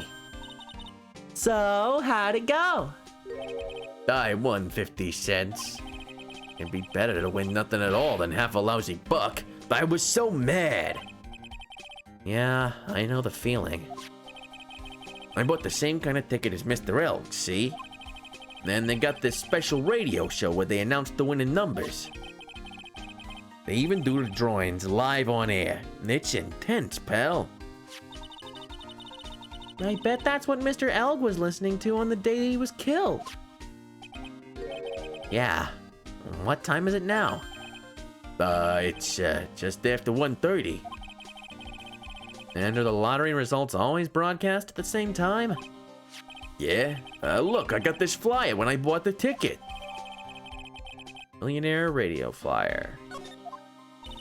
Honestly, it just seems like a scam to drum up like listenership for the radio. That's a pretty good gig. Like say like, hey, listen to the radio, and then you pay your like advertisers are like, hey man, hey, check out all these people watch or listen to this radio station because it's the lottery. They pay big bucks for that. A lot of impressionable, stupid people who will buy anything and have low impulse control listen to my radio station. I've confirmed it. It's a pretty good gig. Millionaire radio? That sounds so cool. I want to try it, Nick. Then buy a ticket, Maya, with your own money. Okay, well, I guess he was done with that. You want to look at, Glenn here? This guy was a real programming genius. They called him the walking computer at the place where he worked. What happens when he crashes, though? Does he just stop moving all of a sudden? He wasn't literally a computer, Maya. Anyway, there's nothing between Maggie and the victim. Yeah, that's what we found out yesterday, too. Hey, Detective Gumshoe, don't you have any information that's a bit more fun? Fun? Oh, I know. So have you paid a visit to where Mr. Elk worked yet? Yeah, you might as well. His workplace? Where's that? A computer firm called Blue Screens Incorporated, or something like that. This sounds like a real stable company. This could be fun, Nick. Let's go. Computers aren't really my thing, Maya. We'll be fine. I know all about high-tech stuff. I wonder about that. It's just around the corner from this joint. You should take a look. Computer firm called Blue Screens Incorporated, huh? It's pretty funny. Blue screens, stable. That's good. Nice! You found the sock! You've prevented one of the classic blunders. Look at this dude. Look at this dude. I like how this dude is hunched all the way over in his computer, but he's got super Chad jawline. I really like this man. It's him. We found him. Wow, this place is so high-tech. You can almost smell the electricity in the air. It is a computer firm, Maya. They can't work without electricity, you know. Who are you? Oh my god. Oh, hello? I'm sorry. Access is restricted to authorized personnel only. This is a computer programming laboratory. There are far too many trade secrets that could be leaked. Wow, what secrets? Everything you see here is classified. No information can leave this building. Understood. Who is this woman?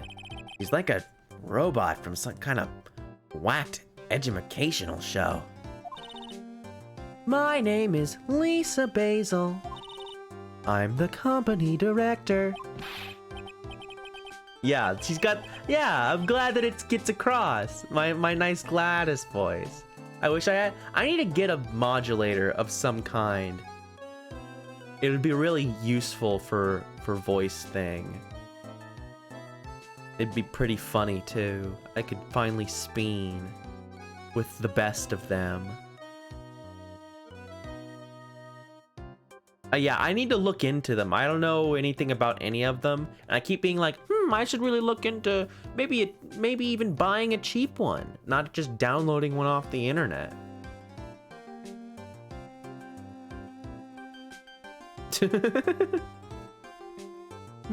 Education. Director? She's human? She seems more like a ghost in a shell. That's pretty good. That's pretty good. Oh yeah, I'm sure she has a specific way to get that voice. You know, like I'm sure there's some combination of auto-tuning and things like that. But I don't know if I would get that specific one. But I have been thinking about it. And that thing over her eye. Isn't that the same device as Glenn Elg's? That's, DMH, right? Nice try, but it's the other way around, Maya. It's an HMD. All my programmers here at Blue Screens Inc. are supplied with HMDs. Then do you write programs too? No, I just enjoy wearing this. They are pretty cool. I wouldn't mind one. Is Maya gonna work here too to get one? Is this Maya does odd jobs? That'd be pretty funny. So, what exactly is this firm's business? I will try to simplify it so that you can understand. We analyze the data management systems required by certain branches of industry, and then deliver optimum operating systems and source level components to them. Huh? You lost me on the corner of analyze and management.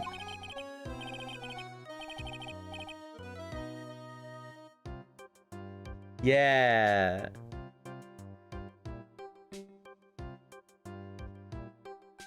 It doesn't matter. It doesn't matter. They analyze stuff. You got that much, right? The software we produce is distributed on CDs. What, in the year 2017? Or what is this, 2018 now that this is?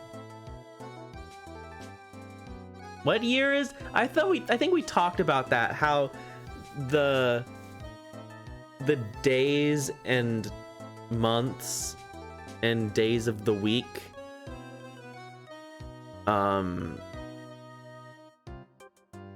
what was it? Is it the Christmas one? It's the only time they mention a day of the week.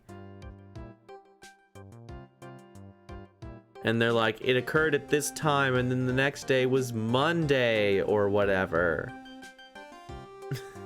Which means that there can only possibly be, like, we have nailed down exactly when the Phoenix Wright original games take place and can extrapolate the rest of the timeline based on that singular date, because the day of the week and the date only line up for like 2017.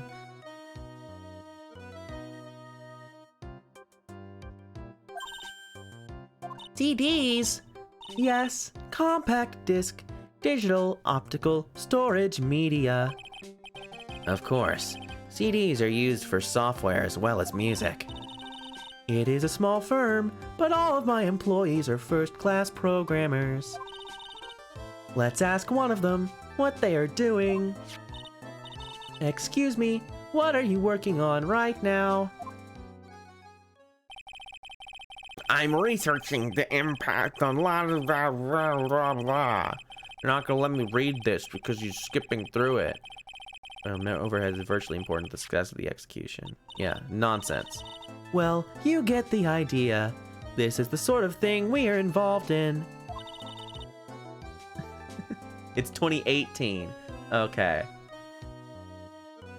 I forgot. I remembered that we talked about it, but I couldn't remember whether it was like 2017 or 2018. But I remember that it's like very recent, strangely enough. You know, relatively recent. Did you good people follow all of that? Yeah? Your blank smile just said otherwise, Maya. You know about what happened, right, Miss Basil? You mean about Glenn being poisoned? Yes, I know. Terrible. Yeah, you definitely did it, though. You were definitely in the waitress outfit, and you definitely did it. Which means I am gonna get to do the scary Gladys voice, where I get really close to the microphone. You're like, It's fine. I'm not mad. I'm just disappointed. Terrible. yeah, we're gonna get good. We're gonna get a good chance to do that. Where she's pumping in the gas. The Gas. Can you tell us anything that might be helpful? I don't think so. A police officer was here earlier too.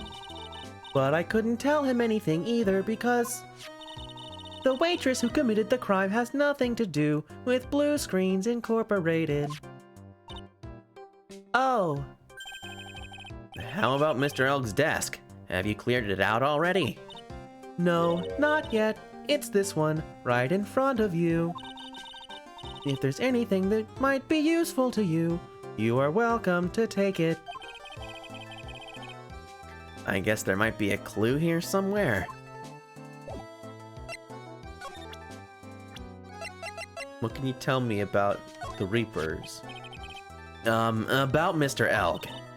He was a top programmer. I would even say he was a genius. But he did suffer from 1 or 2 bugs in his personality. He was also fat. We weren't even testing for that. oh, like what?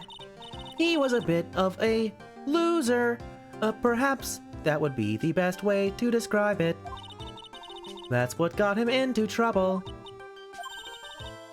What's the matter? He was a top programmer. I would even say he was a genius. And adopted. We weren't testing for that either. Though he was really no trouble at all. A model employee. Hey, wait a minute. Just now you said something about him being in trouble. We've got to find out what this trouble was exactly. About Mr. Elg. Was he in some kind of trouble? I'm sorry. Why would you think that? I thought you said something about it just now. You said he got himself into trouble because he was a bit of a loser. Yeah, no freaking wonder. 3 Cyclops. I guess Mr. Elg is like every other man with his own pile of secrets. That was pretty funny. That was pretty good. That was I liked the pile of secrets reference. I do get it. That's a pretty good one. Not gonna lie. Clearly slept under his desk, I guess. I can't look at that though. I can't look at him sleeping under his desk. Where are all these cards? Wow, look at this mess. Looks like they're all betting tickets. What kind of betting tickets? For betting on which horse will win a given race. They're horse racing tickets. Oh wow, his drawers are stuffed full of these. Looks like they're all losing tickets though. He losed it all of his money. This many tickets would get you, what, $1 down at this recycling center? But I didn't know you were so hard up you'd try to profit from the dead, Nick. I'm just taking them as evidence, Maya.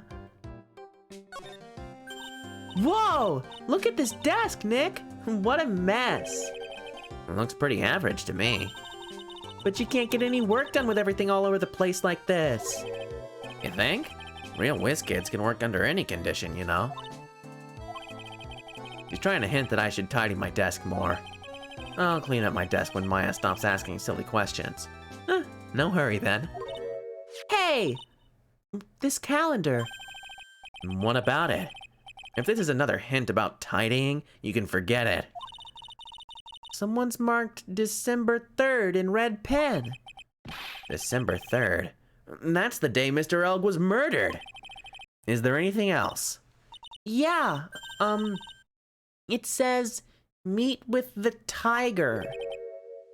The tiger? Lynn's calendar added to the court record. Yeah, I'm not sure. So we have a couple of options right now. We have the tiger killed him for betting things.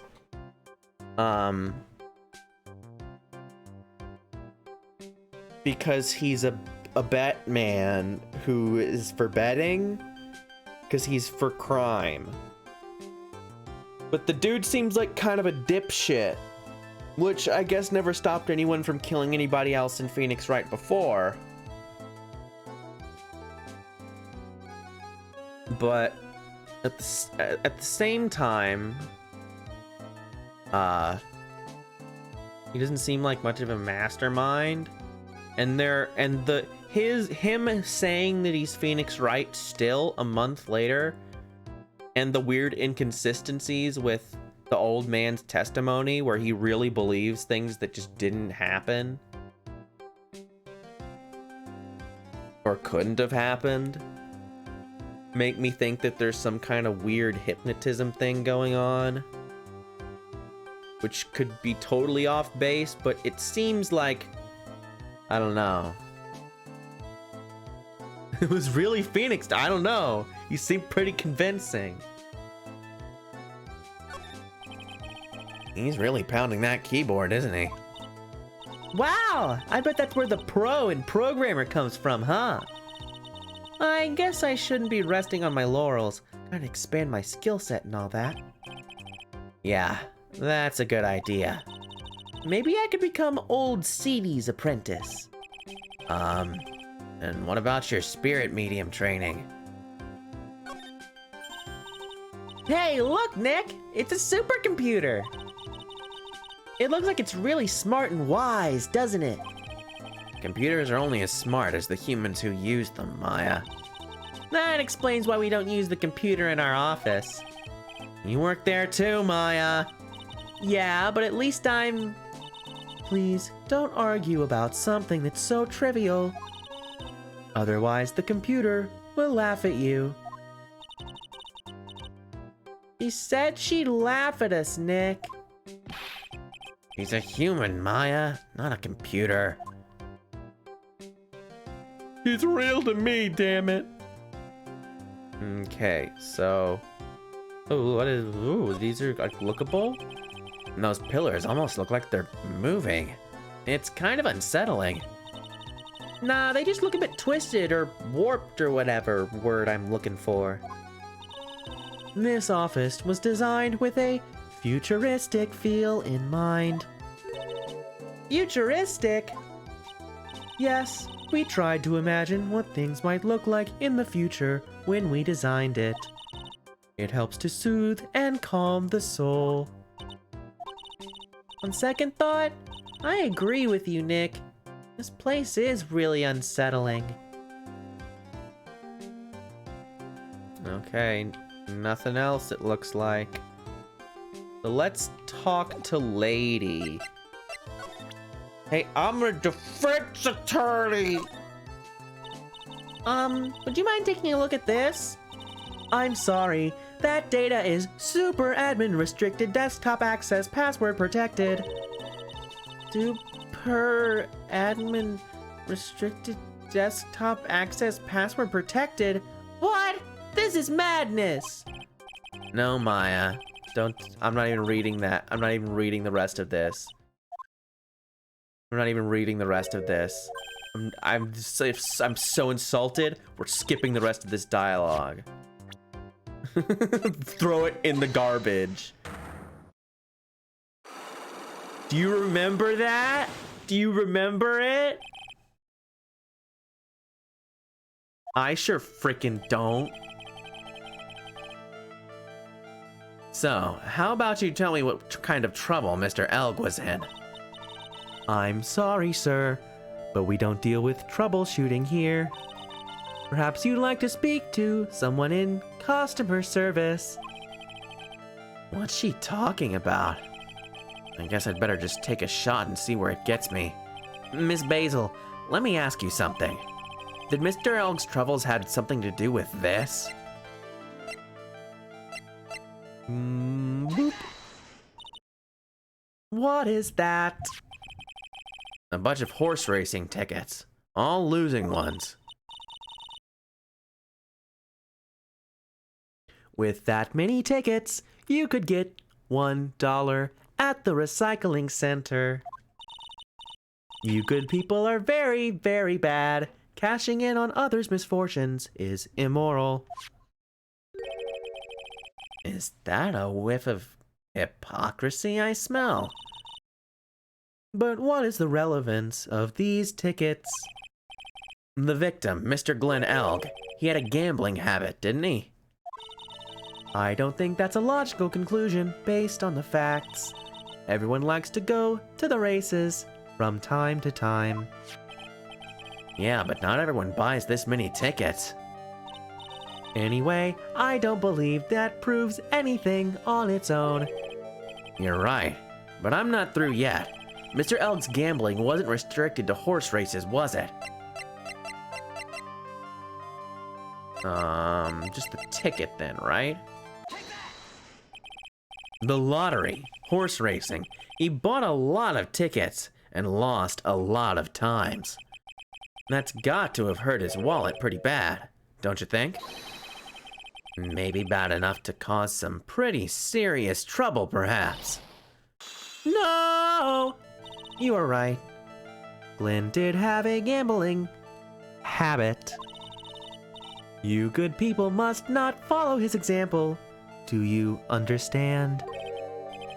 Trust me, even if I wanted to, I don't exactly have the money to buy any. But if you win, there's no problem, is there? And Glenn had a winning ticket, didn't he? For $500,000. Yeah, but it's hard to imagine how he could have been in trouble then, isn't it? It's true that Mr. Glenn Elg won $500,000 in the end. But that was his first stroke of good luck. He was in deep trouble before that. Deep trouble? What do you mean? Mr. Elg's real problem was with someone or something more terrifying and ferocious. Okay. The tiger? Is that terrifying and ferocious? Is that the tiger? Maybe not. Written by my phony, the wheel guard is all smashed up. Yeah, just the wheel guard.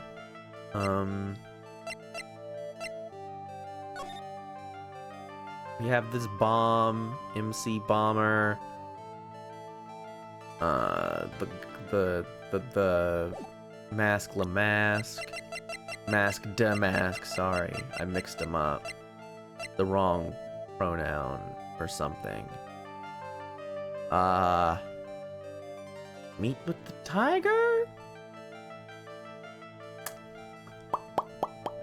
I think maybe I think we're saying we meet with the tiger. Yes! It's not often do you get these and then you're actually able to complete them as soon as you get them.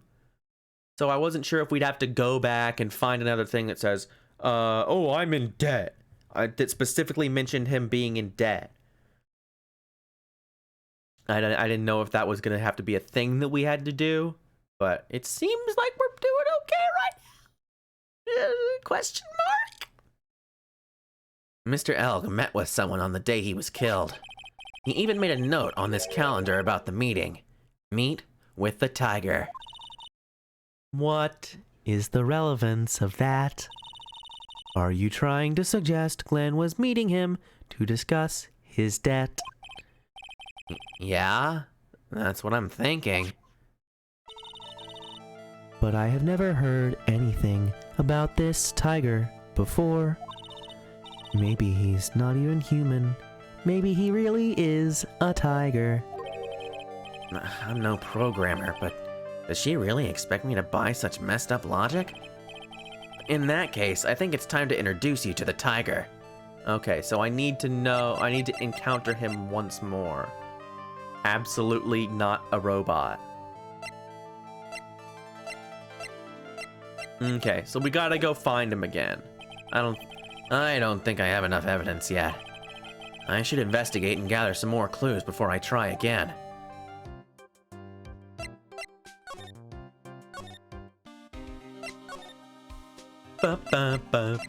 Let's go to Vitamin Square and see if he's there. Hey, what's up? I don't see any sign of Mr. Kudo, do you? You know what I'm gonna do? Before I even press A again, I'm gonna go get some more water, because I'm gonna need it for this voice. You stay right there. I'll be back in a moment.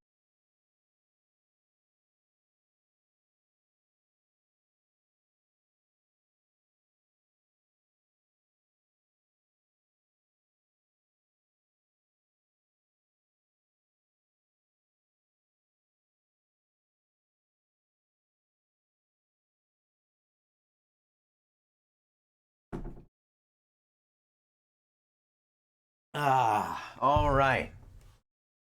Do it, you bastard. Wah, wah, wah. Yeah.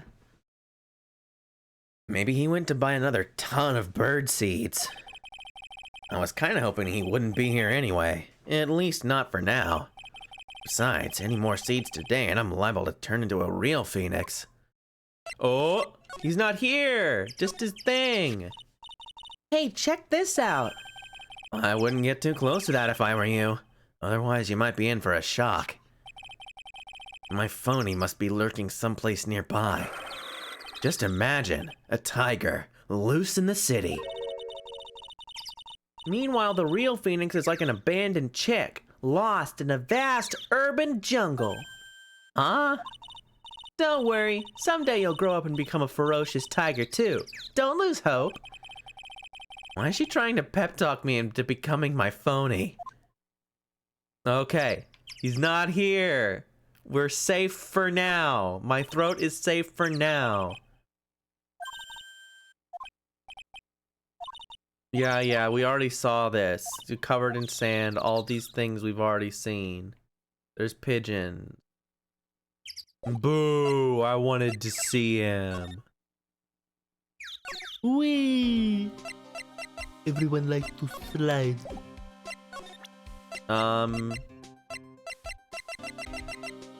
Hey, did you know about this? Look at this. No, he doesn't then. Sorry, pal, I can't discuss anything. If he doesn't have any info. What about this lady? That lady is the boss of Blue Screens Inc., pal. Yeah, I figure she's clean. She got nothing to hide. She seemed kind of like a doll to me. In a good way, in a bad way. That makes you think she might be hiding something. Yeah, she definitely didn't kill this guy to steal his program that figures out what the winning lottery numbers are. That's definitely not what happened. Yeah, palindrome name. You got it. Yes, Gumshoe gets to retire. He doesn't have to do this no more. Huh? Mr. Armstrong's talking to someone. I'll be back next month. No! No! Shinji, you have to come into work, or else Ray will have to do overtime again.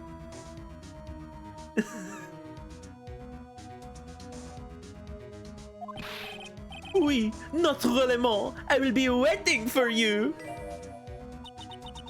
If you haven't got it by then, I'm afraid it might get a little hot around here. No, I will have everything ready. I promise. I love fire, you know. I love the way it crackles. No, no, no. Stop it. I beg you. Who's the girl next door living in the haunted mansion? Then don't let me down. I'll be watching you. Man, no. This is not necessary. You can trust me, mademoiselle. Talk to anyone, and I'll drive a knife right through your heart. Oh no, you do not have to worry, you know. You worry far too much. Maybe this will help you relax. It's la oil of sandalwood.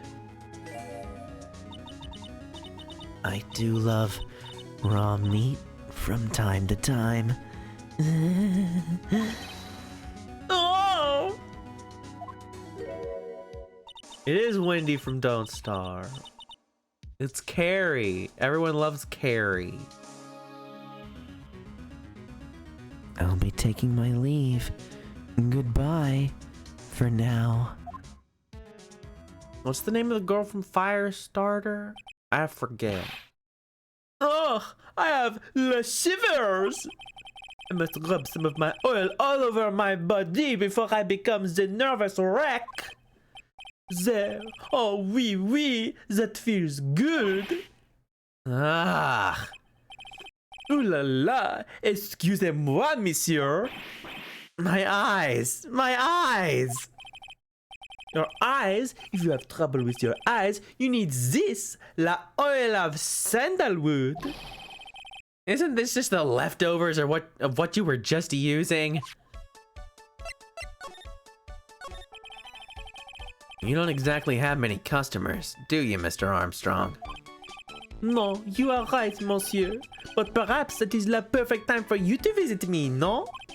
That way I can give you my undivided attention and cook for you la dish supreme. Putting on a brave face, huh? That's what girls do, Nick. But you are right. Business is very difficult these days. Perhaps the name is the problem. People do not understand it. They think it is Trey. Trey! I just wanted people to think that my restaurant was exclusive. But they think you just serve fast food on cheap plastic trays? Nick, that's the kind of thing that can make a girl cry. Make a girl cry? That's not gonna fly. Make a girl smile, you pass the trial. Have you forgotten that Mr. Armstrong is a man, Maya? But this restaurant is my life, everything to me. I will defend it to la finale. No one will take it from me. So, who was that woman you were just talking to? Ooh la la, you saw that? Well, yes? Sorry. There are like multiple actual candidates for the murder in this. This is exciting. This is like actually exciting because never, ever are there more than like one person in a Phoenix Wright game of any case. It's like always, who's the murderer? Is it the one other character? Is it the only other character that we know about who is probably accusing the victim or the defendant? So, who was she? She looked so polite and graceful. Polite, graceful. And she likes raw meat and fires, right? We just saw this. We don't need a flashback. We just saw it. Now that I think about it. Hey, Maya, I think it's pretty clear what kind of conversation they were having. You think so? Well, then let's show him that piece of evidence and see what happens. Oh, I have to do that? I have to show him things? This is your loan. You're in debt to the mob. You're in debt to the Yandere mob. So long as that paper exists, I am but a delightful angel with broken wings. An angel, huh? Doesn't bode well when you think about it. Oui, they kept harassing me months after months. In the end, I had to give in. I agreed to help them. Help them? With what? What is that? How do you say that? Ma? Is it just ma? Ma bien sûr?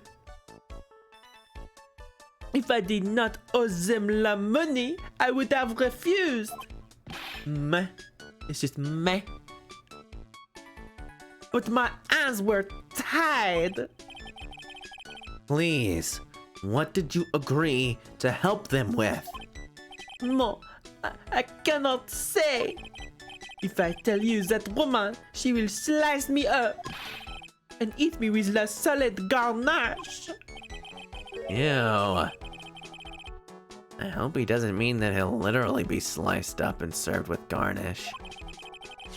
I'm gonna guess that woman has something to do with your loan contract. Am I right? Oh, Please, Mr. Armstrong, tell us about that woman.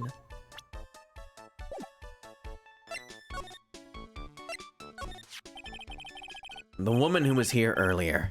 I take it that she's, why has it come to this? What a tragedy! Suddenly I find myself so deep in the debt. It is a sign of the bad world we live in, eh? No, I'd say it's more of a sign of la bad culinary skills. The woman who was here, the scary woman, she is from the loan office. Let me going to the bank. Makes sense. She looks exactly like my loan officer. Loan office? Is that where you borrowed $500,000 from? Oui, tender lender it is called. Catchy name. Just hearing it makes me want to borrow some money. Please, you must not borrow from them. If you must, no more than $10. We live in la société.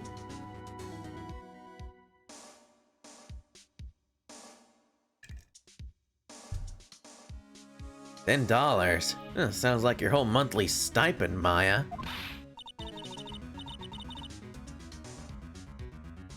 Hey, I gotta get a bit more than that, thank you very much. So Tender Lender is the loan office you borrowed $500,000 from, huh? I wonder if they've got anything to do with this case. I am a weak woman. When I am upset, I have to buy something nice to cheer me up. Thanks to him loaning me la money, I have to pay back $500,000 now. I am like his slave. I have to do everything that he tells me. What is this? What is this? What are you showing to me? It's the cheese! No! No, I don't want to look at this. I don't want to. But guess what? You have to look at it.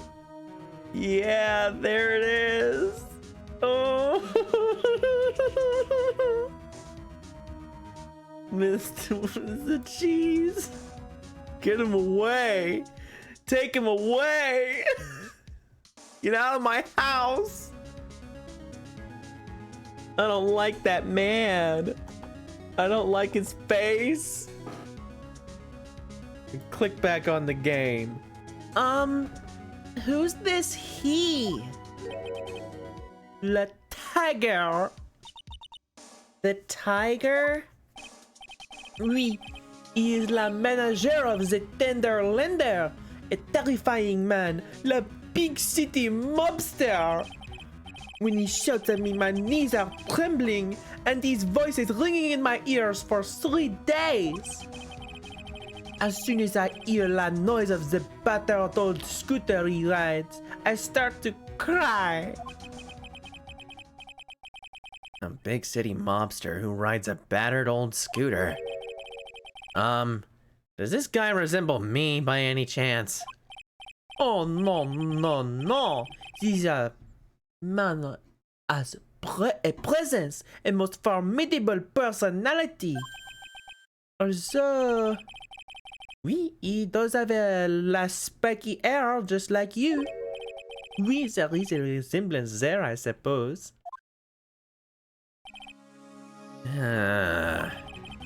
Sounds like this loan office is worth checking out after all. If you want to visit the Tender Lender, it is just beyond Vitamin Square. Hey, Nick. If you need money, I can loan you some. As long as it's less than $3. Thanks for the offer. Just beyond Vitamin Square, huh? Alright. Now we know. Well, I'm gonna head back to the precinct now. We've got a big meeting starting in a bit. About Maggie's case, you mean? No, that's pretty much wrapped up now. There's another big case going down at the moment, so she's been pushed aside. Okay. We'll see you later then. Bye! I'm sure these two cases will have nothing to do with each other.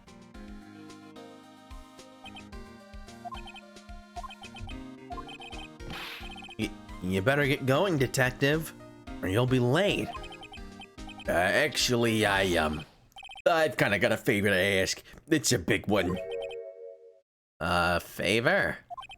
Yeah, it's for, Maggie, actually. I was kind of hoping you'd give this to her for me. What is it? It's a lunchbox. I got a boilie so I could make it. I've been real worried about her. She looked like she'd lost a lot of weight. Detective Gumshoe? How many weenies are in here? There's not a person on Earth who could down this much meat. You think? I love weenies. I can't get enough of the tender juiciness. So will you give it to her? It took me ages to make, so please say you will, pal. I can't exactly say no, can I? Tenderly handmade lunchbox. Fill your stomach with love and plenty of weenies. Maybe I'll eat it myself if I get hungry. Don't forget, okay? I'm counting on you to give that to Maggie. He's finally gone. Bye, Gumshoe. It's always good to see you, buddy. Alright, Vitamin Square. Tender Lender. What a nice place. Hey, that's my shirt! Those motherfuckers. This place gives off a really strange vibe, doesn't it? Looks like the tiger isn't in his lair.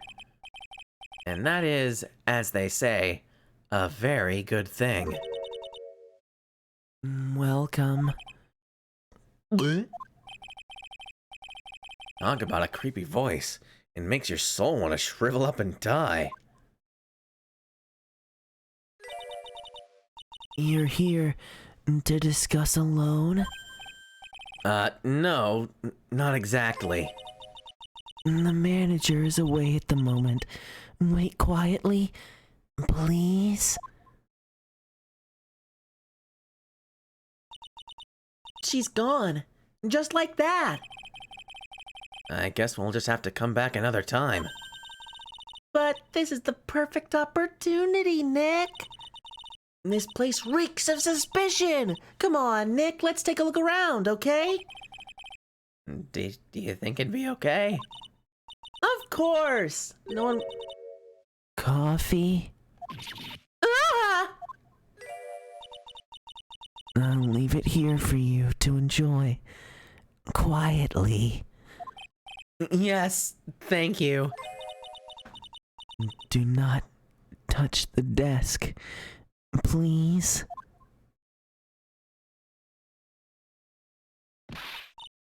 Nick, let's get out of here. Now she wants to get out of here. Well, let's avoid the desk at first. Oh no! Someone's dropped the ashtray on the floor! That's gonna be a nightmare to clean up. Yeah, it's all over the rug and everything. I accidentally knocked over a really big space heater once. Cleaning up was such a pain. It was one of those super antiques where you have to burn a ton of charcoal. How did she manage to knock one of those over? Aren't they supposed to be super heavy? Oh, hey! There's a book of matches here, too. Matches, huh? Places don't give those up much out nowadays. Hey, wait a second! What is it? Look what's printed on its cover. It says Très bien. Bum bum. And these matches could come in handy. We might be able to use them. Yeah! The pilot light for the office boiler keeps going out. Swing and a miss, Maya. Swing and a miss. Let's see. This round doll thing is called a Daruma, I think. I figured I'd read a book or two and be more cultured, in case you're wondering. I mean, you aren't making stuff up for a change. I bet you also didn't know that no matter what, he'll always right himself. Go on, Nick, give him a good shove. Only if I feel like dying. Now this yellow thing, this is a Japanese chess piece. I think it's a king. Now, not that I'm an expert or anything. I'm more of a reversey person, you know? Assuming she knows what she's talking about. These aren't exactly your typical mobster wannabe items. They're not trophies, are they? She's gonna have fun, Ooh. She's gonna start calling me Disc.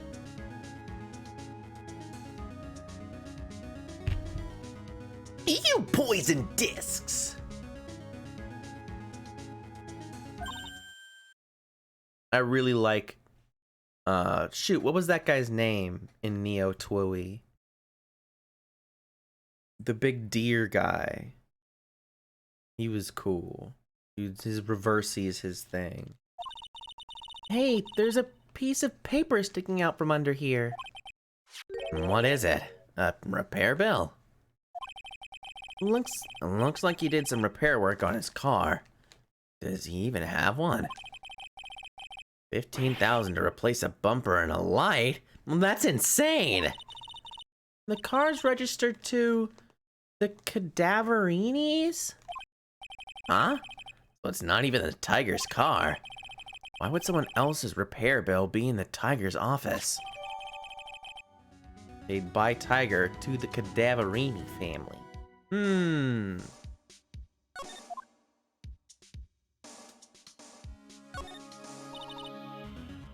What's this? It's a punching bag. What? No way! You wouldn't catch me walking around with a bag like that. What do you mean walking around? The design's gross to start with, and it's way too heavy to be practical. That's why it's called a punching bag. Don't people know messenger bags are in? Blah, blah. I knew it. I was right before back at Tribulations. Paris fashion is more my thing. I really hope she's pulling my chain on this one. Maya, you're brilliant. Hey, look at this Parisian style coat. It's so chic. Looks more like a pimp coat to me. I guess I haven't got much of an eye for fashion. Hey, look at this.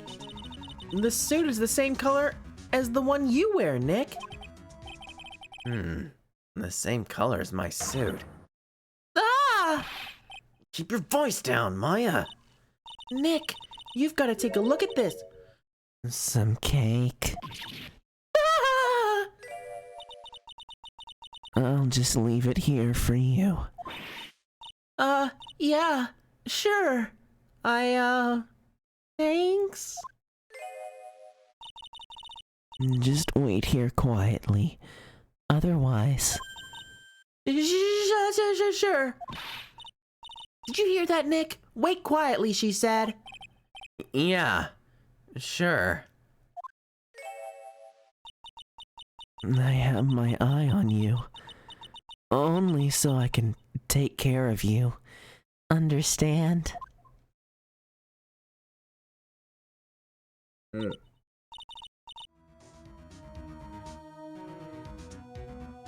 I'm scared, Nick.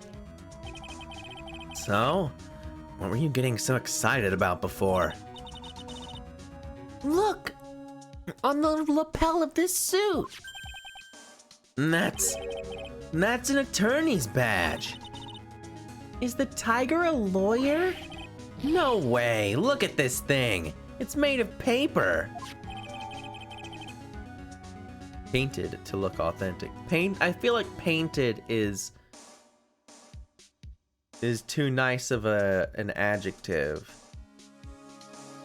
It's more like scrawled on.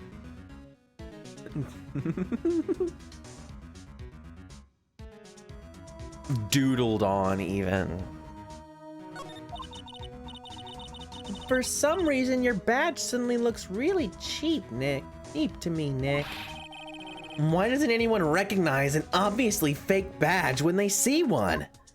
Aha, I just stole it. I just took it right off. That's great. Okay, time to touch things. There's a CD player on the desk, but the desk is so loud that it's a wonder you... What? Oh, like loud, like gaudy.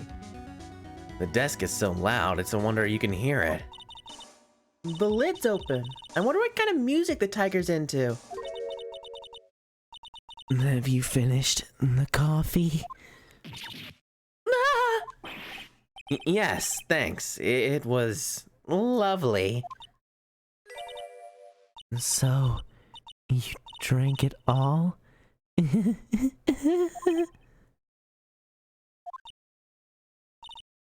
What?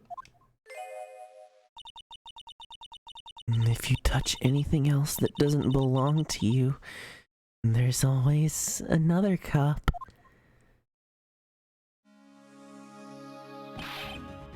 That coffee. It was laced with something. I'm almost sure of it. Nick, my stomach, it's killing me.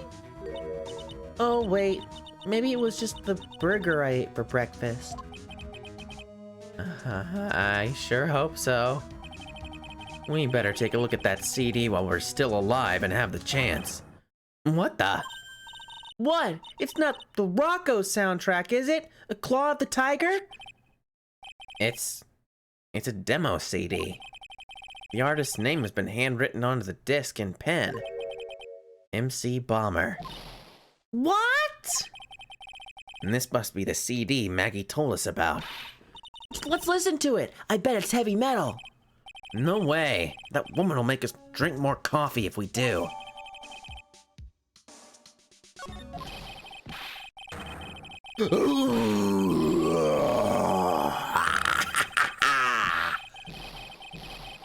Wow, he's going for a long time. Ah! Come out from under the desk, Maya.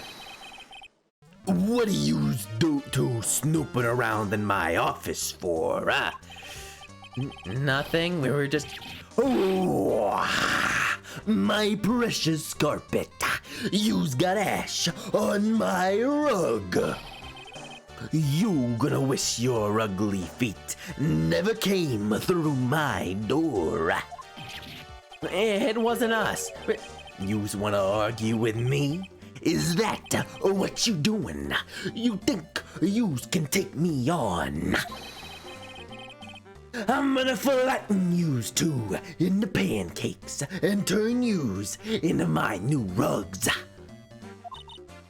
Ah! Oh, Don Tigre, you're back. That voice. It's like evil seeping into your head through your ears.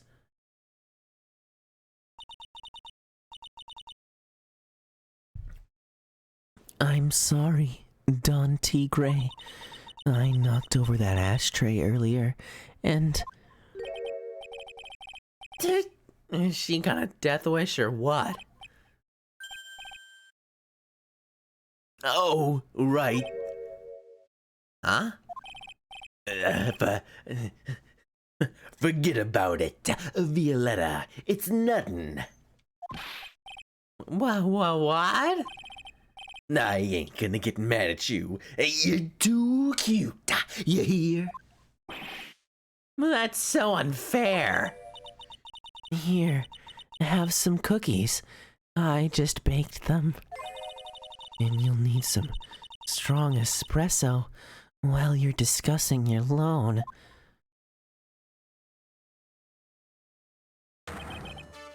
Oh, Phoenix Wright. Yes?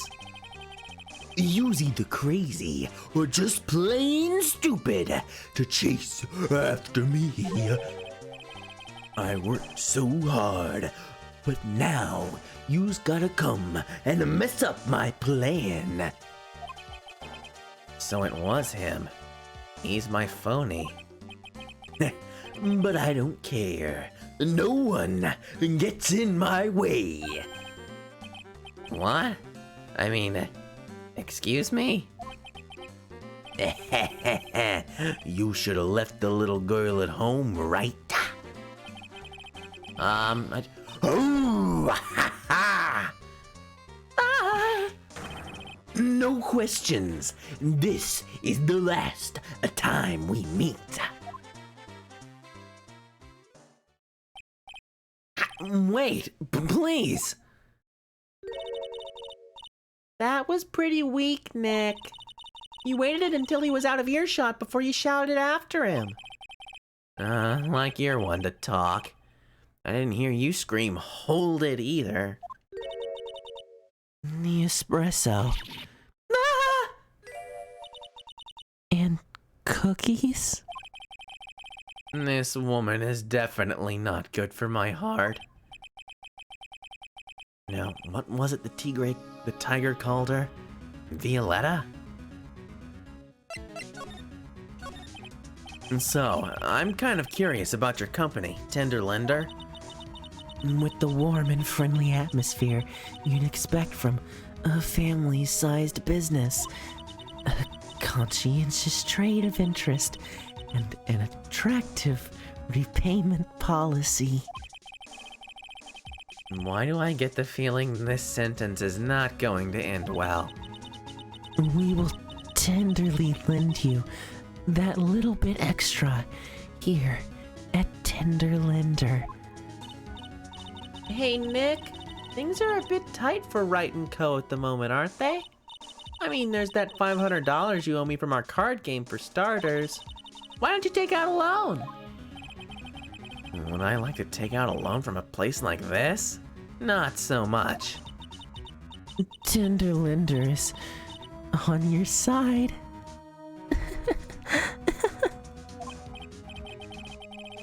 So, let's say I'm late with my repayment. What happens then? we'd give you more coffee. Strong coffee. Right. I think I'd rather skip town. Hey, just remember I can make strong coffee too, Nick. Strong tea as well. So, do you know about the incident we're investigating? What incident? Well, a man was poisoned in a restaurant just near here. That incident. Let me see. I was here that day with the manager. The The being the tiger. Furio Tigre. Furio. Tigre? So that's where the tiger thing comes from. Shin Eob's got a real name. Nick, hurry up and find out more about him. Alright, I guess we're doing that. I have to present his profile. Can I ask you about the tiger? I mean, Mr. Tigre. Cookie?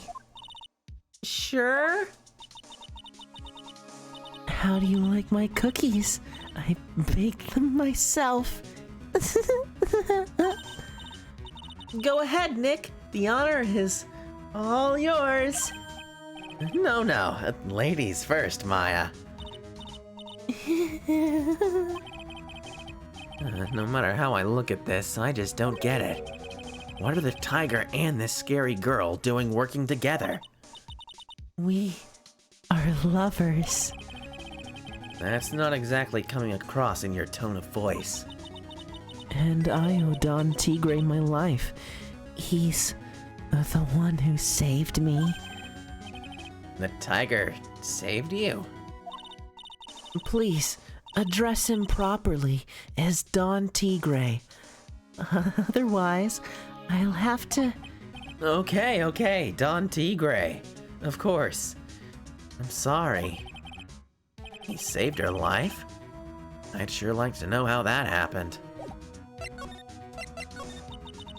I'm very frail, you see?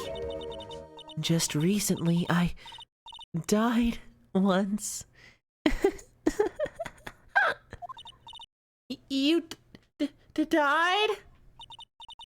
About 4 months ago, the doctor said to abandon all hope.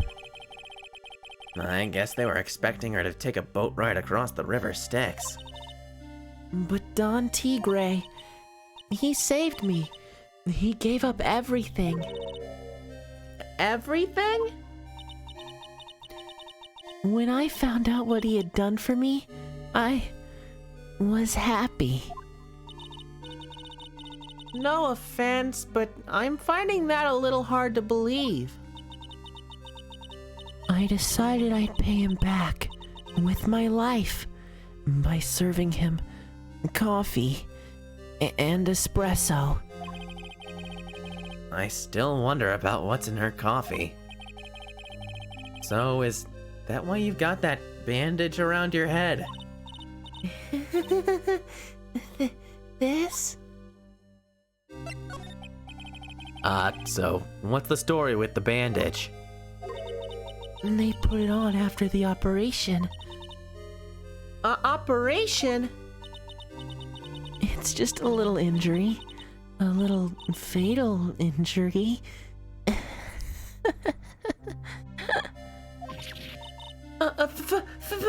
Fatal injury? Maya just suffered one herself by the sound of it. So, that's the injury you were talking about before when you said you had died once?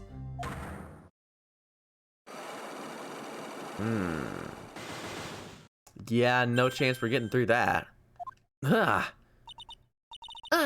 She really creeps me out, Nick.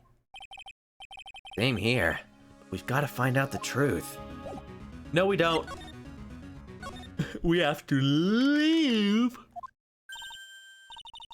There he is. Old Seedy's back feeding the pigeons again. There! Take this and get out of my park! Like I thought, He's really mad. Come on, Maya. Just keep your head down and let's sneak away while we can. What? Why? Hello, old man. What are you doing, Maya?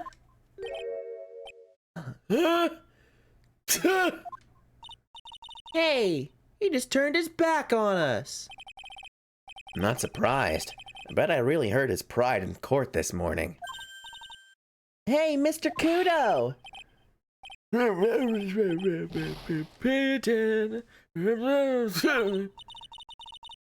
Look, we really need to talk to you, all right?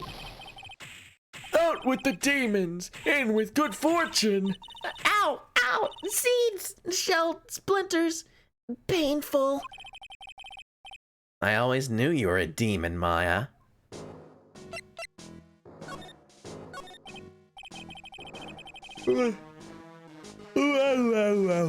Ooh, excuse me.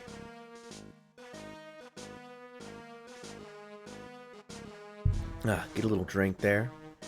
I'm sorry about what happened in court earlier today.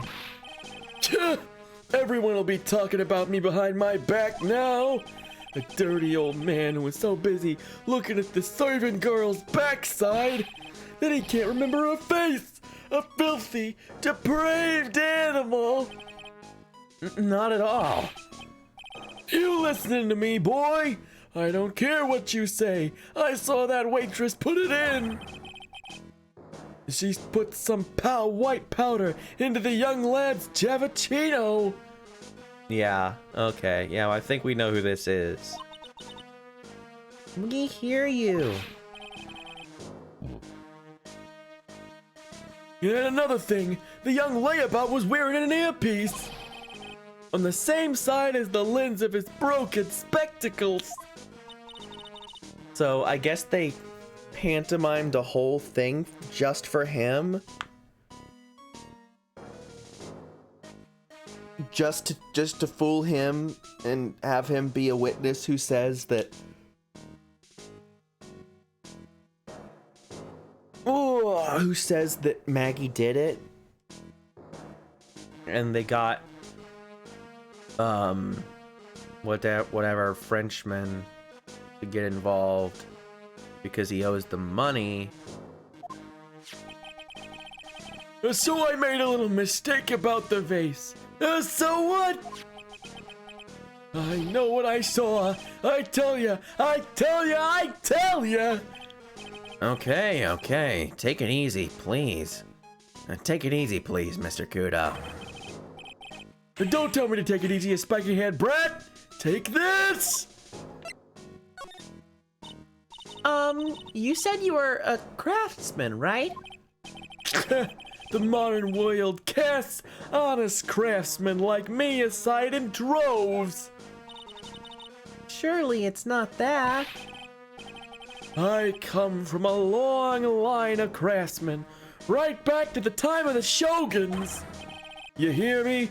I didn't become an embroiderer. I was born one. Actually, I'm kind of in the same situation myself. I wanted to stick my fingers in up that dribbling old judge's nose. The Shogun's. No, he's from Japan. He said he's from Japan, which is a place that's not here, where we are in California. He called it the old country and everything. They're different. Promise. And scream right down his ear hole, objection! Oh, so did you want to become a lawyer when you were young? I don't think that's quite it, Maya. I think he's just in a bad mood is all. I've got a tsunami of frustration inside, and it's ready to burst out. If we let him start rambling now, we might never shut him up. What do we do? Suck it up. Guess I better let him talk. So there's not much call for craftsmen these days then. Of course not, you idiot. All I'm good for nowadays is running errands. Errands? Everyone takes advantage of the elderly. Buy some bread, Gramps. Take the dog for a walk, Granddad. Granddad! Eat the pigeons, old man. What am I? Some sort of 2-bit community handyman? Well... Buy some bread. Now that I can understand. But what's the point of feeding some seedy pigeons? Why don't people say what they mean? Get lost, that's what they're trying to say. Oh yes, an inconvenience, you see. At home, at that restaurant, I just get in the way, don't I? I'm sure you don't. Wait a minute. What did he just say? At home and at that restaurant? Hold up. By restaurant, are you talking about Tribulations? Did you get asked to run an errand there, too? Yes, I did. The very day that young brat was poisoned. What? So, on the day of the incident, what were you asked to do? Glad you asked, boy, because I'll tell you what I was asked to do. All of a sudden, that young lad slumped over the table. The servant girl collapsed. And I broke that vase. It all happened so fast, I was in a bit of a daze, you see. Then the owner shouted over to me. Excusez-moi, you call la police. Uh-huh. Call them yourself, I should have said back, but I didn't think of it at the time. So, did you end up calling the police? Like I said, I was in a bit of a daze. Did you call them on your cell phone? Do I look like I had one of those newfangled thingamajigs? I went out looking for a payphone, of course. You went looking for one? I couldn't find one right away, you know. Wandered around for about 5 minutes or so. 5 minutes? Yeah, the 2018 payphones. So, for 5 minutes after the incident happened. Yes, sirree. The owner was at Tribulations on his own. Why didn't you mention this in court this morning? Well, I would have if you'd given me the chance. But you all bullied me out of the courtroom.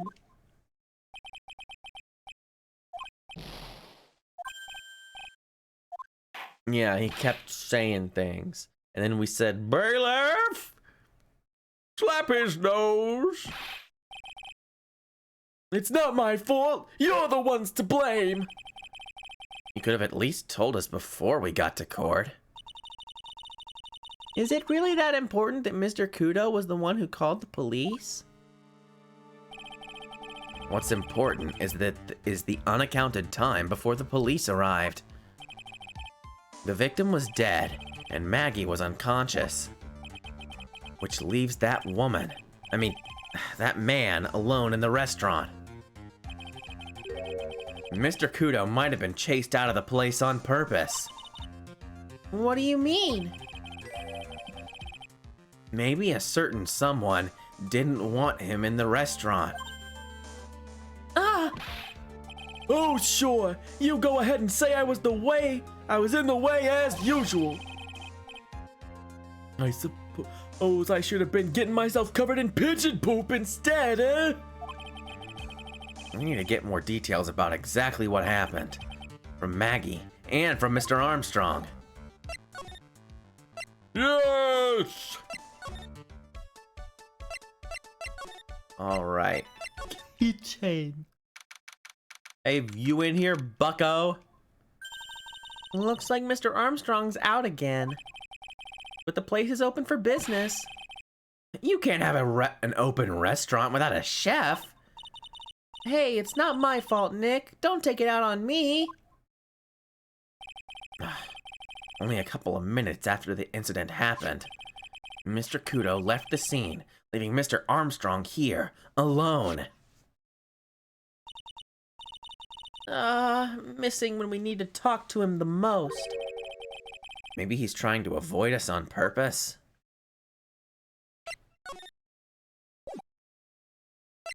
No, we don't need to examine anything. I think we're good. So we've got a couple options. Let's go to the detention center. We still need to break What's-Her-Face's Cyclops. Oh, Mr. Wright. Hello, Maggie. So, they finished questioning you? Wasn't it just unbelievable in court today, sir? I'm gonna stay up all night and blog about everything that happened. Weren't you scared? It was pretty touch and go in there. Oh, what nationality is he? Belgian? I don't know.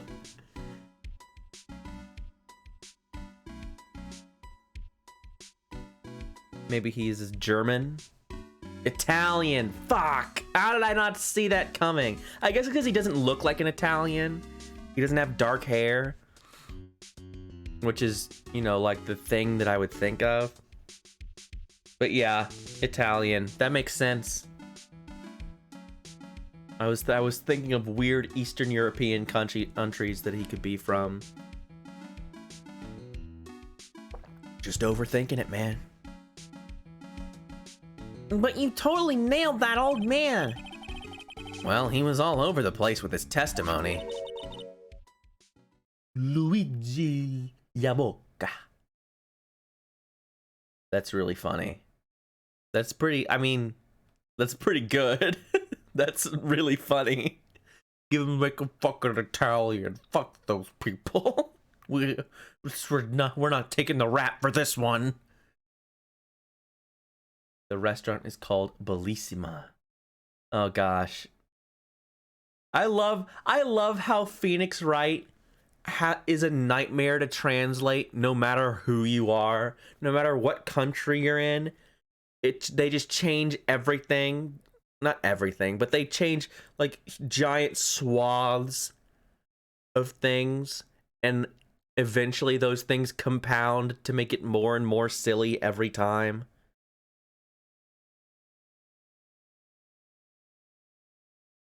He's not the only one. Huh? What do you mean? Everyone else's testimonies don't match up either. Not with what I remember of the incident, anyway. Is it possible she's the one misremembering things?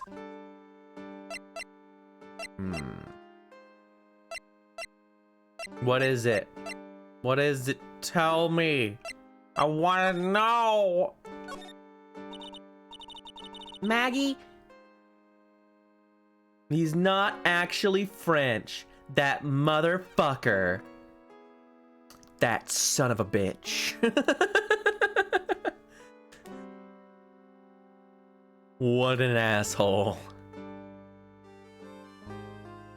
I mean, his name is Armstrong. I was like, I don't know, I guess that's just his name. Who cares? He doesn't have a French name. That's awesome. I forget what her name is.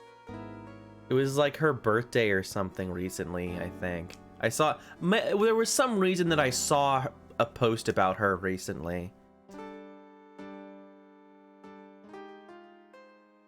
Maggie, you know how you said that everyone else provided testimony that doesn't match up with what you remember?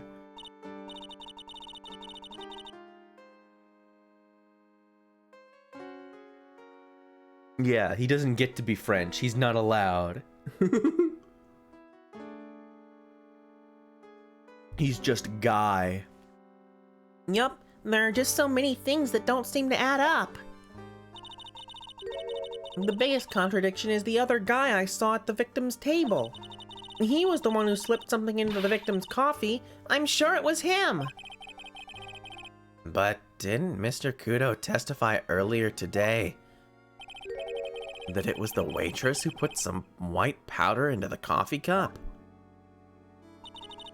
So you really think it was this disappearing man that did it? Well, he's not the only thing that disappeared. The CD vanished as well. You know, the CD with the writing on it. Oh yeah, the MC Screwdriver album, right? It was MC Bomber. And that name was scrawled on the sports paper as well. They never did find that CD at the crime scene, sir. Or the victim's medication. That's gone missing too. Ouch, my head. This is getting way too complicated for me. You said that you passed out when the victim, Glenn Elg, collapsed, right? Yes, it's so embarrassing. I mean, I used to be a cop. When I came to, the restaurant was buzzing with police. And before I knew what was going on, they arrested me, sir. So, between the time the victim collapsed and the time the police arrived on the scene, you have no idea what went on at Tribulations. No, no idea at all. Why? Is it important, Mr. Wright? And the other witness, the old man from the park, was pretty much chased out of the picture. Chased out of the picture? What do you mean?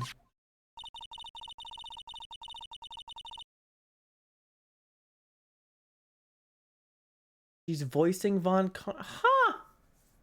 That's funny. She does the little barks for, like, her objections and stuff. I mean, that wasn't that uncommon. I mean, it's still common to get, like, I don't know, program or just do the thing. And in French. Huh. That's really funny. I need this water. Oh, there have been some rough voices today.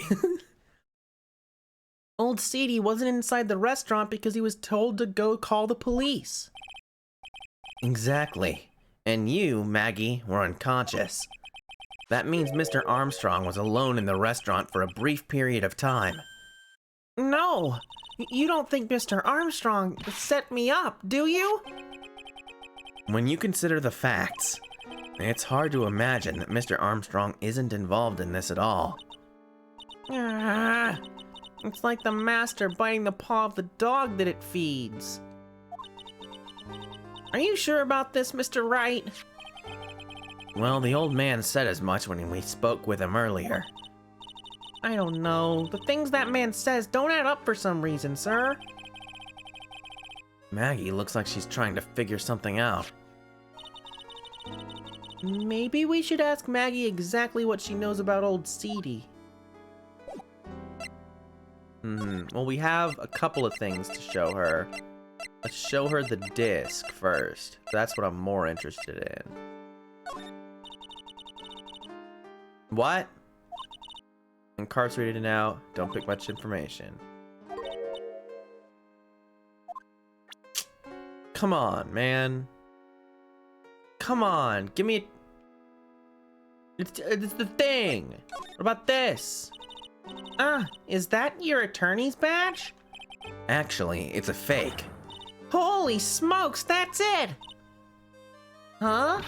That's the badge your phony had, Mr. Wright. You got duped by this?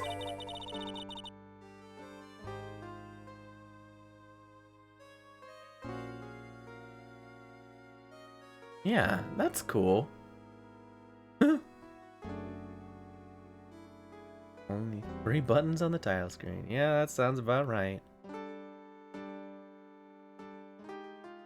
Games have a lot of options now, and people kind of take them for granted when they don't have like super specific options.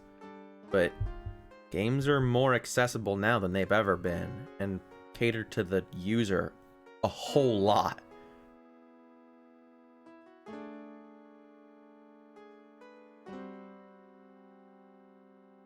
But it's a completely different color. And what about the fact that it's made of paper? He said the badge got a tan as well, while he was in Hawaii on business. I'm beginning to see how my phony was able to gain her trust.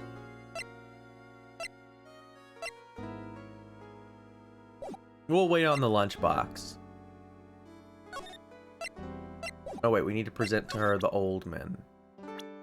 I'm kind of mad that she doesn't give me anything about the tape, or the CD rather. Like, hey, is this the thing you saw? Yeah, that's the thing I saw. Where'd you get it? I got it at this guy. Nothing? Do you know about this guy? Holy smokes, that's him! Huh? That's your phony, Mr. Wright, and just look at that ridiculous suntan. For the record, I'm not sunburned like an over-dried tomato, so I don't know how... He told me he'd been on a business trip to Hawaii, and that's where he got the tan. I am not hearing this. Alright, just a little bit of flavor text. But I'm glad that we got it. I feel much better after the trial this morning. I've been a bit of a courtroom proceedings addict for years now. It feels like forever since I saw a witness as slippery as that old man. He's not really that bad of an old man, though. Still, I feel a bit uneasy. Huh? I thought you just said you felt much better.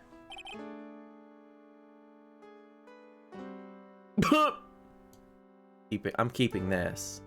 This image. This image. This is beautiful. What the hell? What the hell is it? Oh, this is awful. Kudo mug.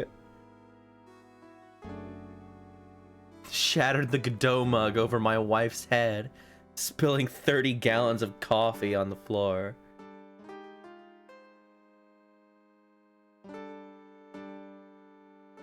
Maggie, if there's something on... If there's something on your mind, you've got to tell us. Especially if it has anything to do with Mr. Kudo or his testimony. Roger, I'll spill it all and see what you make of it. Ooh. Is there anything about Mr. Kudo's testimony that stood out as odd to you? Actually, yes. The fact that he was even testifying to begin with doesn't quite what? Well, when I took the coffee over to the victim's table, it's true there was another customer in the restaurant. Yeah, we know that already. It was Victor Kudo. But I can't really say it was an old man. Okay, then how about calling him a really old, middle-aged man? No, age isn't the issue. The other customer was a woman. A woman? Are you sure, Maggie? Well, I'm not 100% sure, but I think so. So, what did this woman look like? She was sort of creepy, and she had a kind of cackling laugh. Creepy? Cackling? Why do I get the feeling I've come across a woman like that recently? Oh yeah, look at her! I was wondering, should I show her this woman who appears in the restaurant very often? I don't know. I don't have a reason to. Now I have a reason to. Oh, what? What? You literally said, oh, woman. Oh, talk.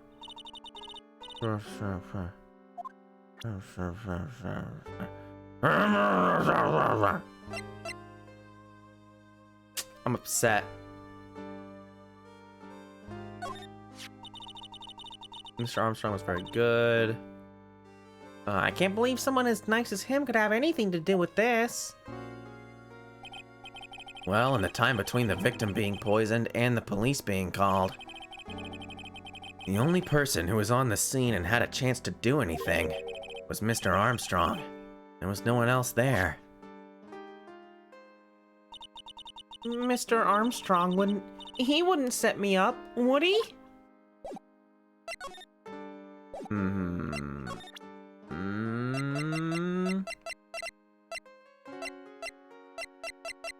Is there anything else? I feel like I should have something else to do before I give her the lunchbox. I guess we just do it. I guess we're done. Oh yeah, I've got something you're gonna love. Really? What is it? A lunchbox, just for you. Here. Wow, a lunchbox. Weenies, too. I can't believe it. Thank you, sir. Did you make this just for me, Mr. Wright? Nah, it was Detective Gumshoe. Who else would make such a nice lunchbox for you? Detective Gumshoe? He's really worried about you. Looks like he put a lot of effort into making this, too. I can't accept it. Detention center rules. No gifts allowed, sir. Hey, come on, Maggie. Don't be like that. The rules are the rules. They'll lock you up if you break them. Somehow, when an ex-cop turned waitress says that, it seems a whole lot scarier. And anyway, I hate weenies. Oh, really? It's all yours, Maya. You can enjoy it with Mr. Wright. But... She's right. It's better than letting it go to waste. But... I guess so. Well, how was it? That hit the spot. I love weenies. Oh, good. I'm glad I gave it to you then, sir. Damn. Just eat it in front of her. Well, that's fine. I kind of thought that that would open something up. Come on.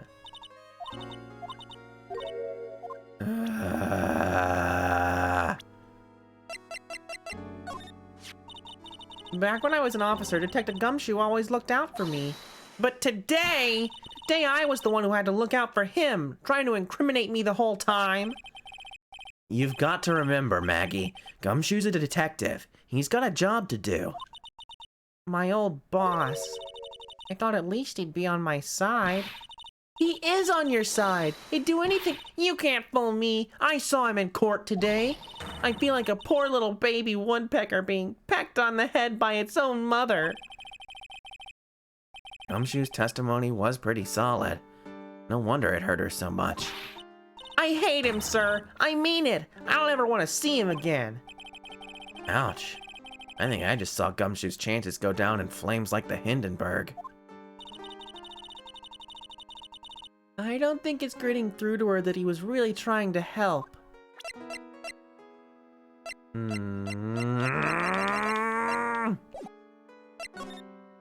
Nothing. Well, bye. Later, idiot. Is he back? No. Okay, time to break that lady's cyclops. Hey, lady! Let's try this one again.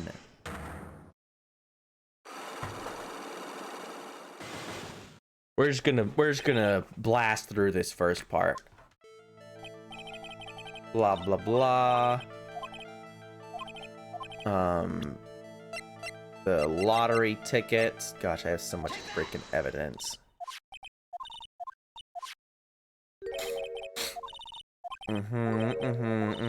He loves gambling.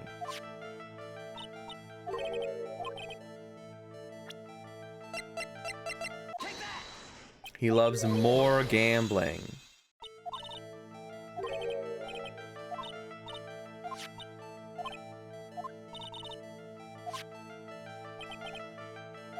$1 billion.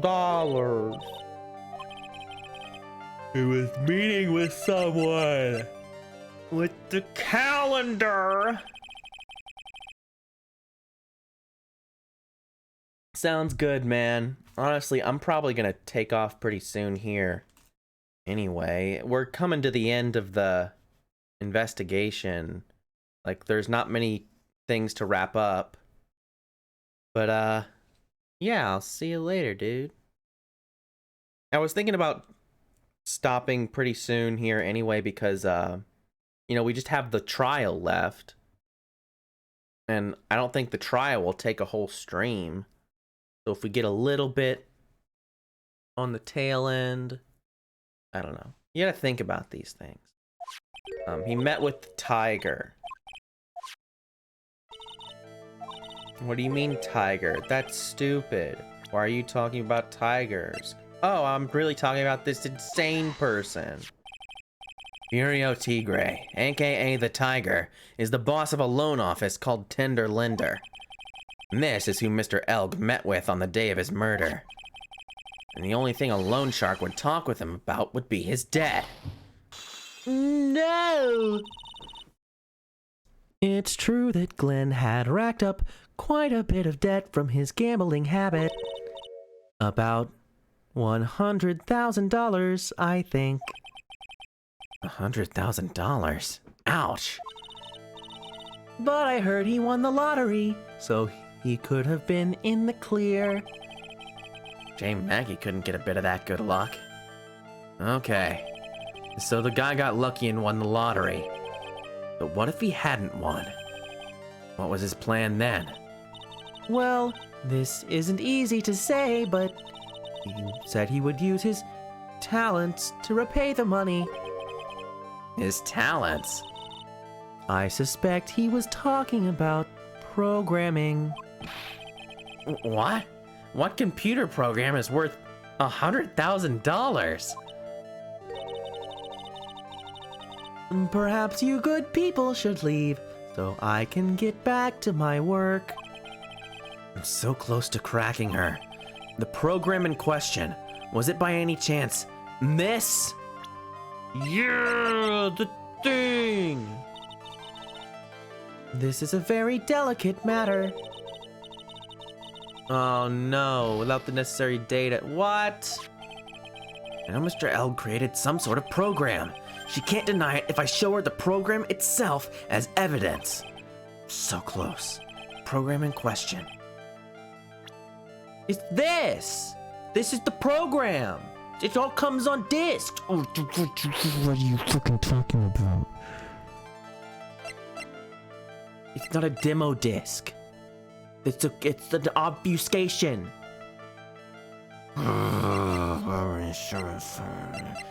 The program, I don't have that.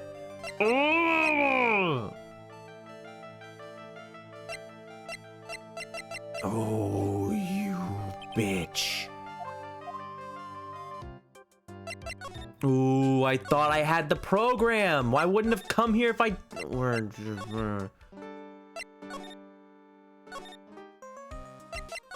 Maya! Look at this! No! I don't have a CD player in this office? I don't like this at all.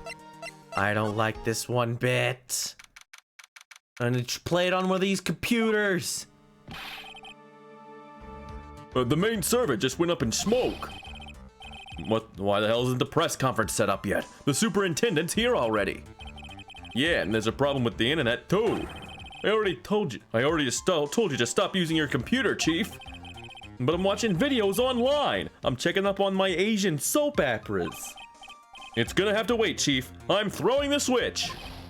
No, just when some young guy was about to confess to his son's hot to trot girlfriend.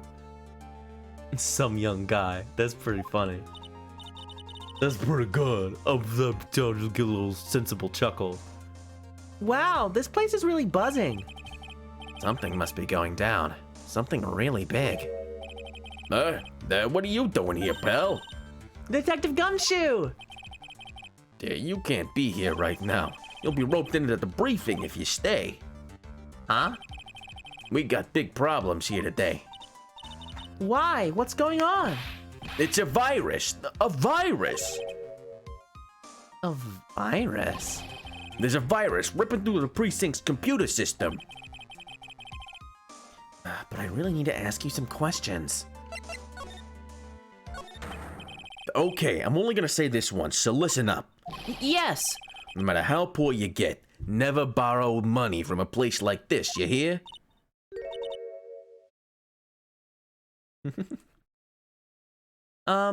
Okay? If you got money trouble, just go on a diet of instant noodles and hang in there. We're not thinking about borrowing money, Detective. We want information.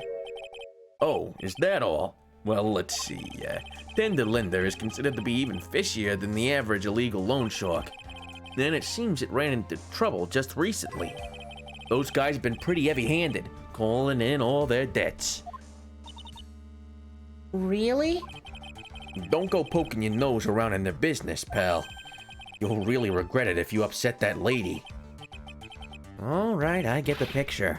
Hey, wait a minute. What did you just say? That lady? Who's this lady he's talking about, Nick? We better find out what the story is with this lady. So what exactly is a computer virus, Detective Gumshoe? I don't know. What? Look, I just go with the flow, all right, pal? And here I thought detectives were supposed to be somewhat knowledgeable. What's with that face, pal? You think you know what a virus is? Well, Nick, do you? A computer virus? Sure. I mean, only in simple terms, of course. Really? Wow, you know everything, Professor Nick. Yeah, I'm gonna call you Dr. Wright from now on. Hey, that sounds pretty cool. Don't you agree, Dr. Wright? Why do I get the feeling they're making fun of me? Okay, fine. I'm no expert, but I can at least explain the basics to the two of you. A virus is a program that gets inside a computer and causes damage. Damage? You mean like when it makes the machine go boom and explode? No, the damage is, well, it's all internal. So the inside goes boom, right? Imagine all the case data you've got stored on your PCs here in the station. A virus could wipe out all of that. And that's the kind of damage I'm talking about. I will watch it later, thank you. Virus alert! Delete immediately before someone gets hurt. Whoa, that's scary. Yeah, and what's even more scary is that viruses are infectious. Infectious? Most computers are connected together on a network, right? A virus can move from one machine to another over the network, so the virus just keeps spreading faster and faster. Just like a real virus, huh? But Nick, why would anyone want to make a program like that? Yeah, it takes ages to type in all that data. Why would you want to destroy it, pal? No, people don't infect their own machines. They send the virus to someone else's. What? That's horrible! Oh, I get it. It's like you sneezing on Mr. Godot so he catches a cold. Right! Then he wouldn't be able to turn up in court because he'd be too sick. You really shouldn't do stuff like that, Nick. It's wrong. What? Where? Why did the conversation jump to talking about me? Anyway, that's what a computer virus is. A bad program that causes damage. And all the different viruses have names, right? I kind of feel like I've heard the name of the virus we caught somewhere before. The name of the virus, huh? I feel like I've heard of it before, too. Okay, so we've got a couple of things we can do. Let's talk about Lady first. That's the girl who works over at Tender Lender. You want to stay away from her, okay? I mean it. She does look kind of unforgiving, doesn't she? That should be the least of your worries, pal. What's that supposed to mean? What could be worse?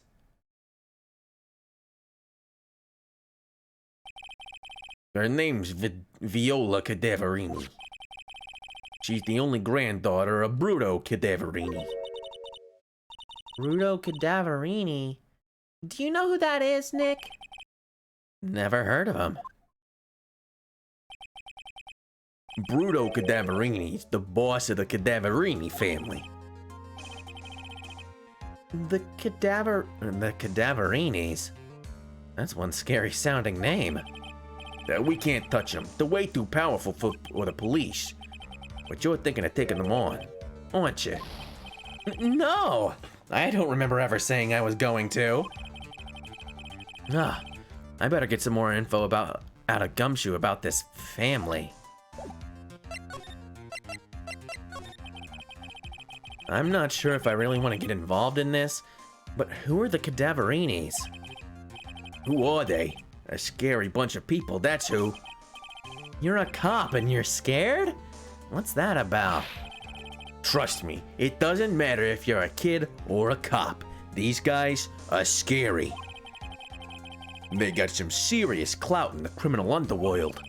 We can't touch them. They got too much moolah. Moolah, as in... They pretty much control all the cash on the city's black market. The black market, huh? And that includes tender lender, I take it? Sure, no one stands up to Bruto Cadaverini, and I mean no one. Interesting. So Viola's the granddaughter of some mafia boss then? Yeah, and everyone knows how much Bruto loves his little girl. She means everything to him. So... how did she end up at tender lender? I don't know, pal. But I heard she and the boss at Tender Lender are pretty tight. Hi. That's what it said in the file I read related to Maggie's case. Sounds like a pretty important clue. Alright, and now, for the thing I've been trying to bear. Detective Gumshoe, about this. What? I'm trying to concentrate on Maggie and the virus. Ah! This is it. That's the stupid name. I remembers it now. I thought so. Here it comes. Don't just nod to yourself and keep me in the dark, Nick. What's going on? It's okay, Maya. You don't have to cry about it. The name scribbled on that sports paper and written on that CD. That's the name of the virus, MC Bomber. What? Yeah, the virus that's just infected every computer in the station, pal. It's MC Bomber. Can you give us any more details, please? We already knew about the MC Bomber virus from a while back. A group of criminals issued a series of demands to the head honchos of law enforcement. They threatened to release the virus if their demands weren't met. Who are they? I don't know. Some hotshots from the criminal underworld would be my guess. And now the virus has been released, huh? Yeah, it's in every computer in every public office in the city. Everyone's going nuts. They're hopping around like they're dancing at a carnival. All this stuff with criminals and viruses. It almost feels like we're in a sci-fi movie. Apparently, the programmer who made the virus was a real genius or something. The focus right now is on tracing the root of this virus on the black market. You mean someone put this virus up for sale? Yeah, and because this one's so powerful, they're estimating its price tag was in the millions of dollars, pal. In the millions? A virus can be worth that much? Oh, I can't believe it. I almost forgot the most important thing. And that is? You know, the lunchbox. How did everything go? Lunchbox? You remember the weenies? He hates weenies. Oh yeah, those weenies. So how did my weenies taste when they went down the hatch? Huh? Well, it was delicious. Yeah, that's what she said. Really? Well, not exactly. Don't worry about it, pal. I figured something would happen, so I came prepared. Prepared? What do you mean? I made a jumbo lunchbox. Oh, Do me a favor again, huh, pal? And deliver this. this sure is a heavy burden. In more ways than one. I could just imagine Maggie's little eyes sparkling with joy when you bring her that. Weenies again, Nick? Tell me we don't have to eat all these too? Plenty of weenies. I really can't eat anymore. Alright, bye, idiot. Well, let's... Oh, she's gone. I was gonna say, we're gonna walk right past her with all these weenies and go directly to blue screens, but she was gone, so she doesn't have to smell them as we pass. Alright, now it's time. You're going down, lady. You're going down, GLaDOS. Done. I'm skipping your bullshit. Yeah, we gotta... Wait, no, shoot! No! Wrong button! Ooh, I'm mad at myself now. You gotta go, lady. I'm tired of seeing your face.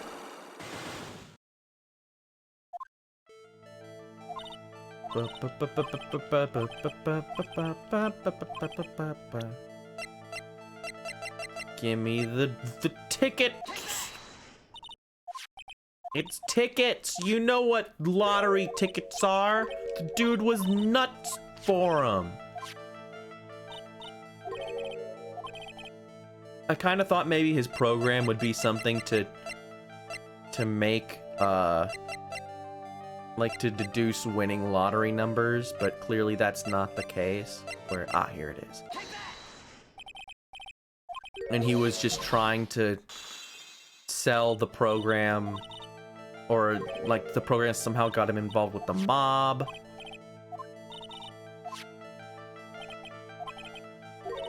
He had the calendar. He was meeting a calendar. It says so on this tiger. I mean... Lady, I'm tired of hearing about you.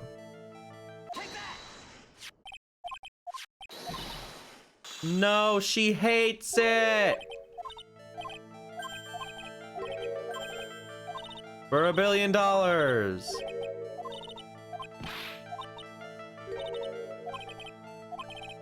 Program in question. It's this. You can take a look at it. It's a virus. Well, this is it, isn't it? This is the virus that's infecting computers worldwide as we speak. MC Bomber. No, she hates it. Oh my god. Yeah, give me my health back, you jerk.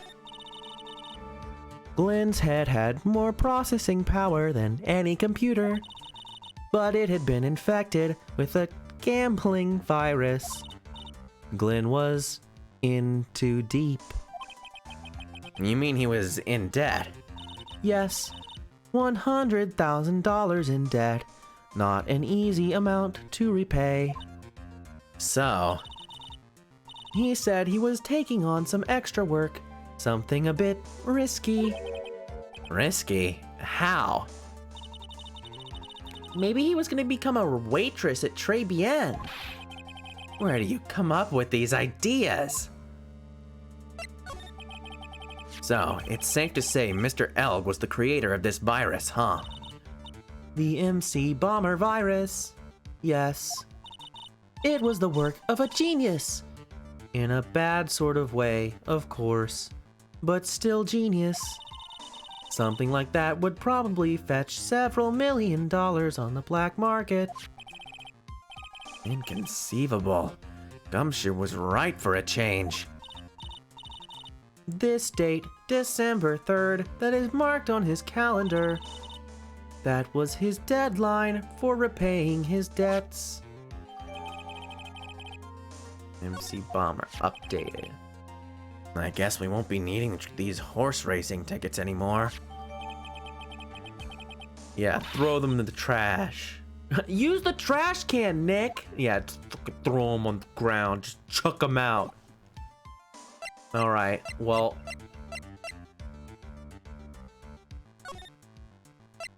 I guess we know that now?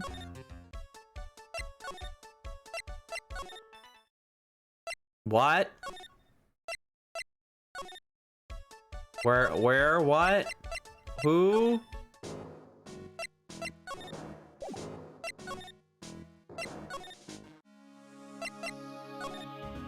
Oh, yeah, we have this to do. Ah, I forgot. Okay. Now that we have all of this evidence. Win through compromise. I didn't even read that. All right. The head bandage. You said that bandage around your head was from an operation? You also said you suffered a fatal injury to the head, correct? Yes, the operation was very difficult, apparently. Now, by fatal injury, you mean you were hurt very badly somehow, right? Did the injury in question have something to do with this? Well? Donuts? Huh? I baked them myself. Homemade donuts. Have one. What's inside? Jam and... I'm sorry, but I didn't quite catch that. Thanks, but no thanks. I think I'll pass. Guess that was a flop. What happened to this woman for her to have such a huge bandage around her head? There must be some piece of evidence that'll prompt her to tell me what happened. Oh, good. I got an achievement from getting a wrong thing. That's great. Hurt very badly. Is it the repair bill? No, wait, this is the wrong sheet of paper.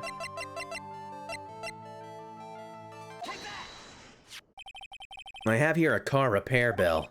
From this, it seems pretty obvious that this car was involved in an accident.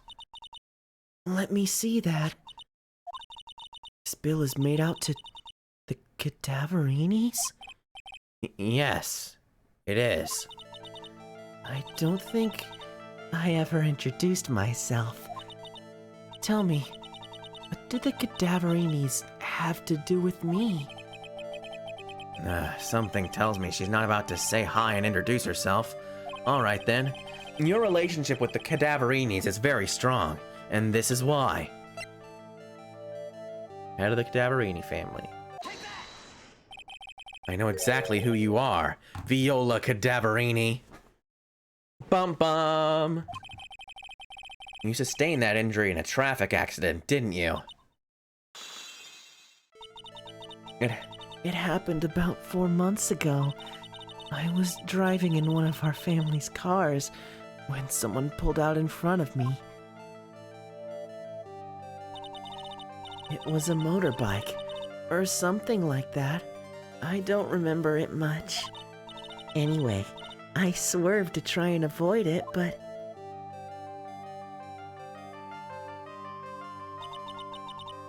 I took a blow to the head. A bad one. Yeah, I can imagine. So what happened to the person on the bike? I'm guessing they didn't get away with injuring the Viola Cadaverini, right? I don't know what happened to them. They ran away. Or so I heard. Ran away? If they'd stayed, I'd have... Is it possible? Could the person who committed the hit and run have been... It was this man, wasn't it? He was the cause of your accident. It wasn't Don Tigre. I refuse to believe it. We collided, the motorbike and my car. But Don Tigre isn't injured at all. Is he? It was the tiger who caused Viola to crash. I can feel it. Plus, one of her locks just broke, so she must suspect it was him, too. I'm sorry, Miss Cadaverini, but I have proof that the tiger was involved in a traffic accident on his bike.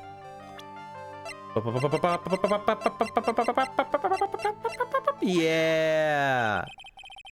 It's not exactly a motorbike, but Mr. Tigre rides around on a scooter, doesn't he? And you'll notice that the front wheel guard is badly damaged. Miss Cadaverini, you know the truth, don't you? And this repair bill was paid by Furio Tigre. The Cadaverinis have known for ages who caused the accident, haven't they? It's possible. Perhaps. Somewhere inside me, I know that may be true. I knew it. But Don Tigre still saved my life. The operation was very complicated. It was very, very expensive. How much are we talking? Very, very, very expensive. He seems kind of hesitant about giving me an actual figure. I should back off. Anyway, it was the tiger who paid for it, right? After I recovered, Don Tigre told me. He said he paid for the operation because he cared about me. I believe him. Really? But do you honestly believe that to be true? You want to know what I think? I think the reason he paid for the operation wasn't because of you, but someone else. Perhaps I shouldn't be saying this, but your grandfather, Kudo Cadaverini, controls a lot of dubious cash, right? And you are his beloved pride and joy. Sure, I don't know exactly how much the operation cost, but if you weren't the granddaughter of Mr. Cadaverini, do you think Mr. Tigre would have paid the money? $1 million. Dun, dun, dun. Death. 4 months ago, I was in a traffic accident. That's why I needed the operation. When I woke up, they told me it was nothing serious. A simple procedure. Oh, really? Well, I guess if she recovered in 4 months, couldn't have been too big. And they said the operation cost $1 million. $1 million? My grandfather ordered Don Tigre to pay $1 million in compensation. Compensation, huh? It's underworld lingo for paying money to settle a score. Basically, pay or get into some serious trouble. But $1 million? This has to be related to our poisoning case somehow. I wanted to believe him. I wanted to trust what Don Tigre said. He said it had nothing to do with my grandfather being Kudo Cadaverini. I wanted to believe he helped me because he cared about me, not about my grandfather. But I knew that wasn't really true.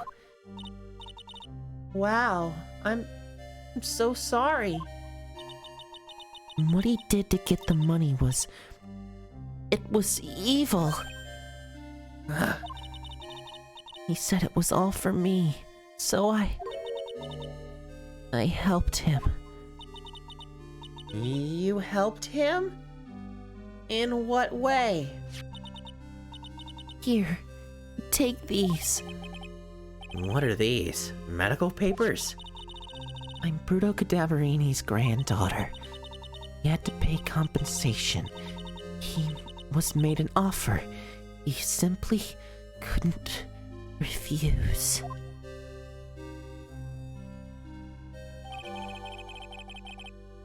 Payment was due last year. Wow, I feel so bad for Viola. It's inexcusable. Huh? There are two things that I consider inexcusable: poisoning and betrayal.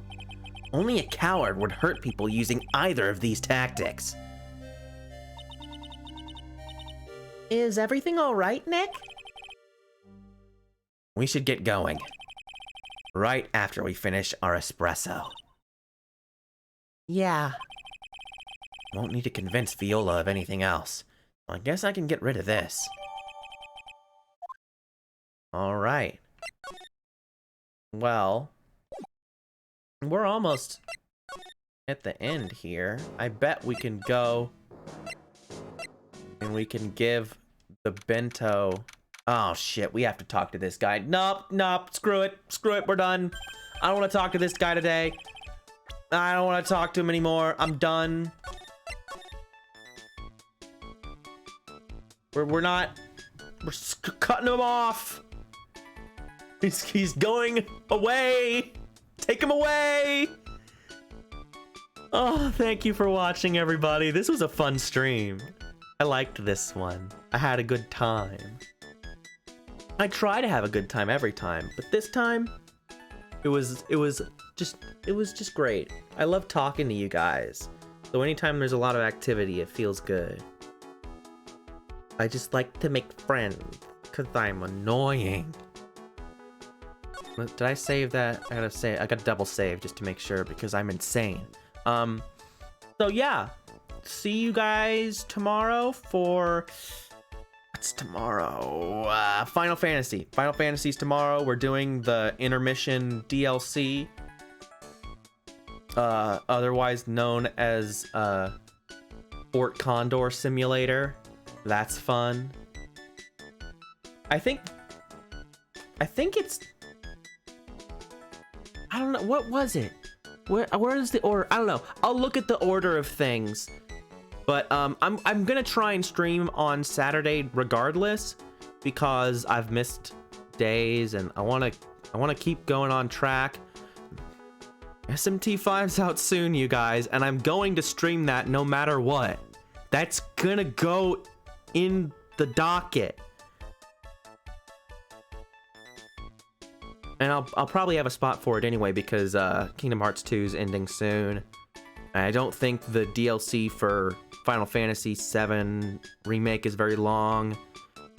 I mean, I don't think it's gonna last more than a couple more streams. So, whatever happens, we're plowing through so we can get that. Chibi Robo's almost done. I gotta think about other things. I've got Kenna Bridge of Spirits, which I want to do, and SMT5 when that comes out. So those are the only two games that I'm like, I want these. I want to do them. Everything else, I'm kind of like, man, I don't know. We'll see. But we are coming up on endings of things, surprisingly enough. So yeah, everyone have a good rest of your day. I love you. Mwah. Goodbye. Goodbye.